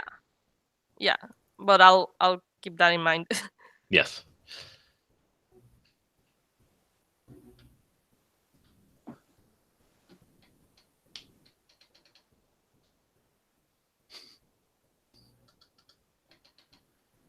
All right. So, Hector, what sort of weapon do you want to have as your main armament? What's your main weapon? Sorry. Yeah. Okay, I must be missing it. I picked a crossbow down below. Isn't that not where I'm looking? That's your secondary weapon. Oh, okay. I missed it on this. Oh, it's not a thing to miss. You just make up one. Oh, okay. Gotcha. What sort of thing would you like? Oh, geez. Can I have a second on that one? Yeah, go for it. Okay, thanks. It's going to take me just a sec here. If you look at the weapon tags page, there's some example weapons there. There it is. Perfect. Yes. Question: this game runs for 3 or 4 hours? It will finish in 20 minutes. I was figuring we would finish up characters, do covenants, and that would set us up for our first assault. Yeah. Well, our second assault, so our first full assault next week. Right. Makes sense.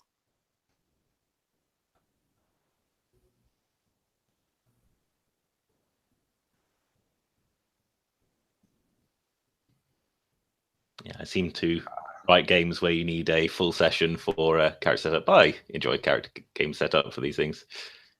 Mm-hmm. Going with a blood whip. Okay, good. Well, to be fair, unlike Life Among the Ruins, Rhapsody of Blood seems to actually have some actual gameplay in character creation, which is good. No, I'm not. It's I know. That's the other thing is bad, but it's actually kind of good to have I like the idea of the intro session with the founders. Yeah.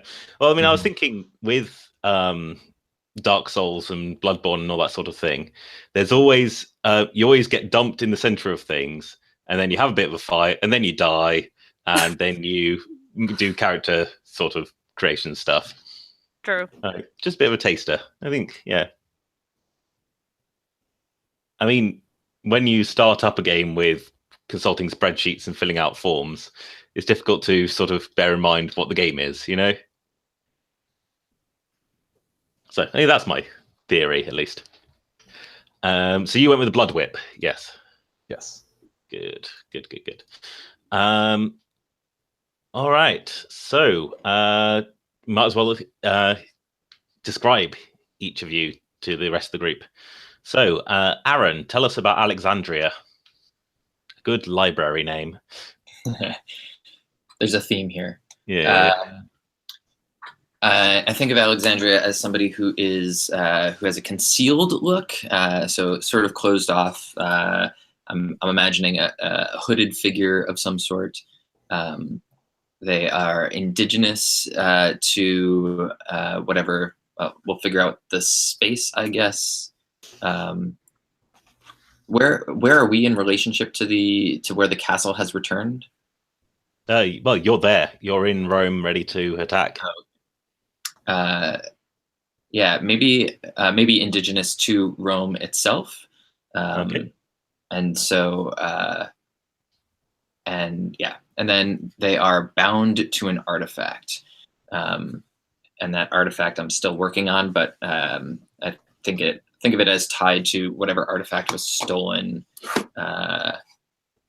One of the gems that you took off the chalice, perhaps. Yeah. Okay, so I like that. Let me throw. Okay. Okay. I'm thinking of these titles that are sort of wrapped around their arms as being conjured into existence, right? The power of naming something to bring it into existence, which I think ties well with the path of conflagration, right? Where these this sort of arcane ability. Yeah. So I want it to be, I think, maybe she is bonded to some artifact that is the title that she's possessed by, I guess. Okay. Does that make sense? All right. And this is that has some sort of mystical force. It's an entity in its own right, this title. Right. So is it sort of like a greater legend that she's trying to channel? Correct. Okay. Cool. And is that a sort of generic heroic legend or a particular heroic archetype that they're trying to manifest? I will get back to you on that, but yes, that is precisely what she's doing. She's trying to channel this legend. Okay. Derek, tell us about Julia. So Julia is a mystic. She's like all in her line, a frail person. She tries to hide some of that pasty white, sickly, maybe even sickly yellow skin and sunken eyes and all that look behind a mask. And carries with her numerous occult tools, including a ceremonial dagger, which is her main weapon. She's Middle Eastern, so she's not, when I say pale, not like white pasty, but just a less. Yeah, exactly. Her main drive for being there is laying a spirit to rest, which is the spirit that infected the bloodline to begin with. Okay, cool. Go ahead. No, I'm just thinking, so the big creature that turned you, obviously, is still inside the castle. So are you sort of looking to do some sort of magic where if you can affect the person who turned you, then it can go all the way up the chain? That's the hope. We don't know if it's true or not, but we're hoping to break the curse, kind of like those legends of the werewolf. Nice. Okay, cool. Jesse, tell us about Hector.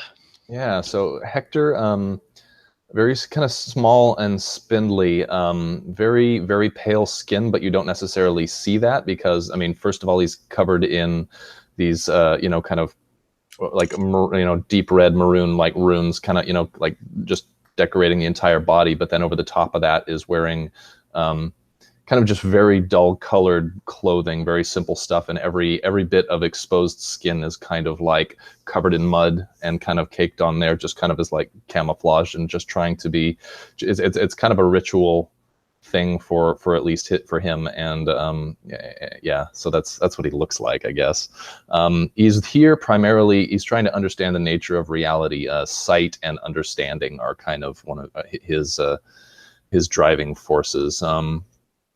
And so moves that I've got are True Sight, which will allow me to always recognize an illusion or supernatural deception when it truly is, and I get advantage on See Clear. And then I also have and Next You'll Say, which kind of allows me to look at state what the future action of the opponent is, and I kind of have ritual phrasing around that, and that'll be interesting. And they either do the thing and open themselves up, or they don't do it and they kind of stumble or flinch. So just kind of using sight and kind of foresight to affect what we're doing.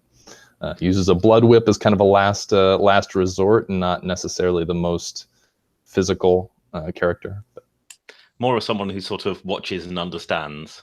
Correct. All right, cool. And Maria, tell us about Isadora Sheppard. He's a big white guy with peasant garb, because again, this is still peasants.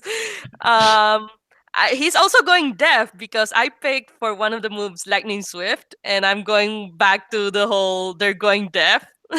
All right. So wow. So if you're Lightning Swift all the time and can then kick it into higher gear, yes. God, I need that to work out how. Yeah, wow, so that's pretty impressive. He's just really going deaf. I'm imagining the Lightning Swift is part of like he keeps using the power. Yeah. Just because. Well, I mean, you'll be able to use the power as well on top of that. Yeah, move, I know. I think. I know. It's awesome. just in terms of the flavor and like the fiction, it would be like, oh, he's already going deaf because of that. So nice. So I wanted to touch upon that, and I have Regain Momentum as my other move. Nice. So you can always try, and even when you're on back foot, you can try and stab them up and regain the hand. And you have a giant sword. And I have a giant sword, and I just kicked the door open and charged in. Nice. So finally, we got covenants. So each of you pick one for the player to your right, I guess. So Alexandria, pick one for Julia. Julia, pick one for Hector. Hector, pick one for Isadora.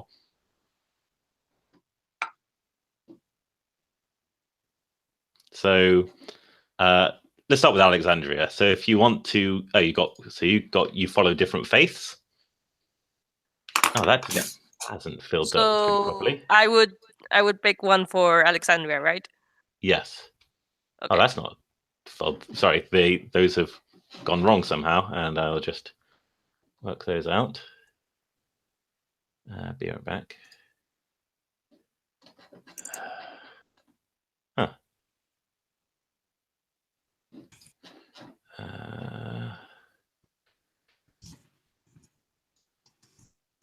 I'm sorry, the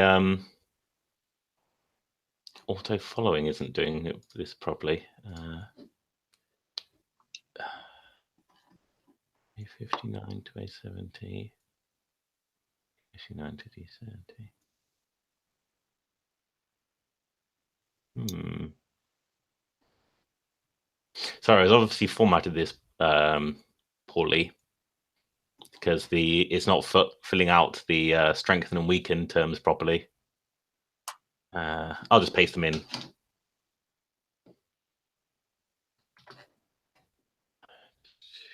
right.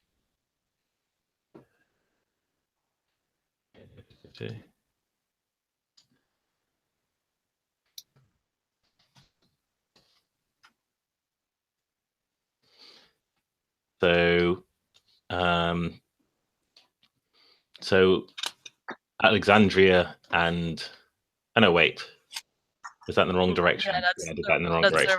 Sorry. Okay. So Alexandria, what have you picked for Julia? We follow different faiths, which means we are strengthened when one makes sure the other has time for their observances. That strengthens the covenant. And when I preach the superiority of my faith's teachings, I betray the covenant. So, for what it's worth, these work for either of you. Both of you can hit the strengthen thing. Both of you can hit the weaken thing. When you weaken a covenant, you get contaminated. It's great. Julia, what's your relationship with Hector? We have a grudge or rivalry between us. When one of us risks danger or cost to aid the other, that strengthens it. And when one of us shows off their superiority over the other, it betrays the covenant. Okay. All right. Hector, what's your relationship with Isadora? Oh, you're muted, I think. Oh, I think we picked the like. Okay, Okay, I better change mine. Does that not work? Is it the one that I've got, or do you want to? It's just you were muted. So. I'll just change sorry it. about that. Okay. Okay, so what's the relationship with? I picked one of you. One of you has strange dreams. The other is studying, and I imagine I'm studying your dreams. If that sounds okay. Yeah, I was thinking Alexandria would have made more sense, but you can study my dreams, sure. Aren't we? Yeah. Either way. Yeah, either way works. Okay, and Isadora. I'm in that case. I'll be in debt to Alexandria for whatever reason. All right. So Alexandria, how is Isadora in debt to you? How did that happen? Oh boy. So she is a slayer. Yes. But yeah. Sorry, he is a slayer of the shepherds. I'm gonna say there's a debt to be repaid. We helped Isadora win some battle. We planned some grand strategy for a battle that you won. Oh, okay. So it's more a sort of debt of I really helped you out that one time, rather than sort of something financial. Instead of like a big battle, I just like gang trouble, I guess. Because that would fit better, I think. Yeah, sure. So Isidore keeps getting into scrapes and rumbles with gangs, and Alexandria keeps having to sort of tell them what to do to pull them out of it. Yeah, in which case maybe she provides sanctuary, I guess. Okay. Interesting. So, Isadore, what's so special about your dreams? I keep seeing the castle, I guess. Okay. Like the castle is involved in like all of them. All right. And is it just that it's just always there in the background, or? Yeah, I think so. It's the background image of the castle. All right. And it's just the dreams are like unrelated otherwise. So do feel free when we're exploring the castle to discuss, how this is. Yeah. Reminds you of something in your dreams. Sure. Yeah, like this particular bit. Hector, what's the grudge between you and Julia, or rivalry? Okay, and Julia is I'm just double checking who's who here. Julia is the mystic from the Starved. The grudge. Boy, let's see. It's a grudge between you two. I want to say potentially in some other. What do you say to the fact that we've hunted together, like killing bad things and trying to get stuff? And I think you may have. There was one particular thing we were hunting that I was looking to gain some type of power from, and potentially you ended up taking that thing. Whatever that essence from this creature was, you saw the value in it and ended up with it instead of me, and I'm kind of holding that against you or something. Okay. Instead of me gaining the essence, maybe I gave into my anger too much and just went too hard and just slaughtered it when you wanted it, weakened or something. I love that. Yes, I think that's great. Maybe it was that you sort of were originally teaming up to take this thing down and take its essence, but as it went on, it turned more into a sort of race between you. As you were unable to hold back, and I think you totally destroyed the thing that I was going for when you went over the top, and I think that's a great thematic. Yeah, cool. I'm into it. All right. And finally, Julia, what sort of marks out your faith as distinct from that of the Archivists? I think this kind of begs the question, what is the faith of the Archivists? I mean, I know they gather knowledge, but do they just worship the gathering of knowledge for its own sake, or what? I've been thinking of it as a worship of... It's a glorification of the archive itself, right? So there's a premium placed on memory and memorization of just knowing things, of having access to knowledge of things, and that over time that has been corrupted so that we care more about, say, the book itself than what it actually teaches, or the artifact itself than what it actually teaches. So it's a further distancing from reality and a privileging of like words and artifacts over the actual memory or content knowledge. So you worship things that hold knowledge, sort of thing. Right. And this all stems from our founder's original foray into the castle. Right. I think the Starved kind of on principle reject that, because the Starved, I mean, we were infected. This isn't something we want to glamorize or memorialize. This is a shameful secret that we want to bury. And so our rejection is less, or we're not like diametrically opposed. Maybe we're kind of in similar directions, but we are more, we want to take knowledge and compartmentalize it, whereas you want to worship the vessels of knowledge kind of thing. Right. Okay. There's still a faith element to it for you. Yeah. It's an intellectual faith for the Starved, I think, and and it's more a control aspect. They believe that, knowledge is power, and not all knowledge should be learned by all people. Well, I imagine there's also a sort of, it's more personal for you guys, of course. Like you're praying for salvation as much as you are praying for, power and insight. Right. Yeah. Okay. Awesome. So we have a librarian bonded to a spirit of some great virtue, a mystic trying to deal with their dark hungers, what would I call you? Not really a wizard or anything. A magus watching and waiting and trying to piece together the world in front of them, and a good-hearted shepherd wanting to beat up evil. Good. Well, good. Rescue his lover more than beat up evil. Okay. It'll probably involve some beating up evil. Beating up evil. Yeah. All right. So we will start next session next week with Isadora kicking down the door, I suppose, and you all exploring the castle from there.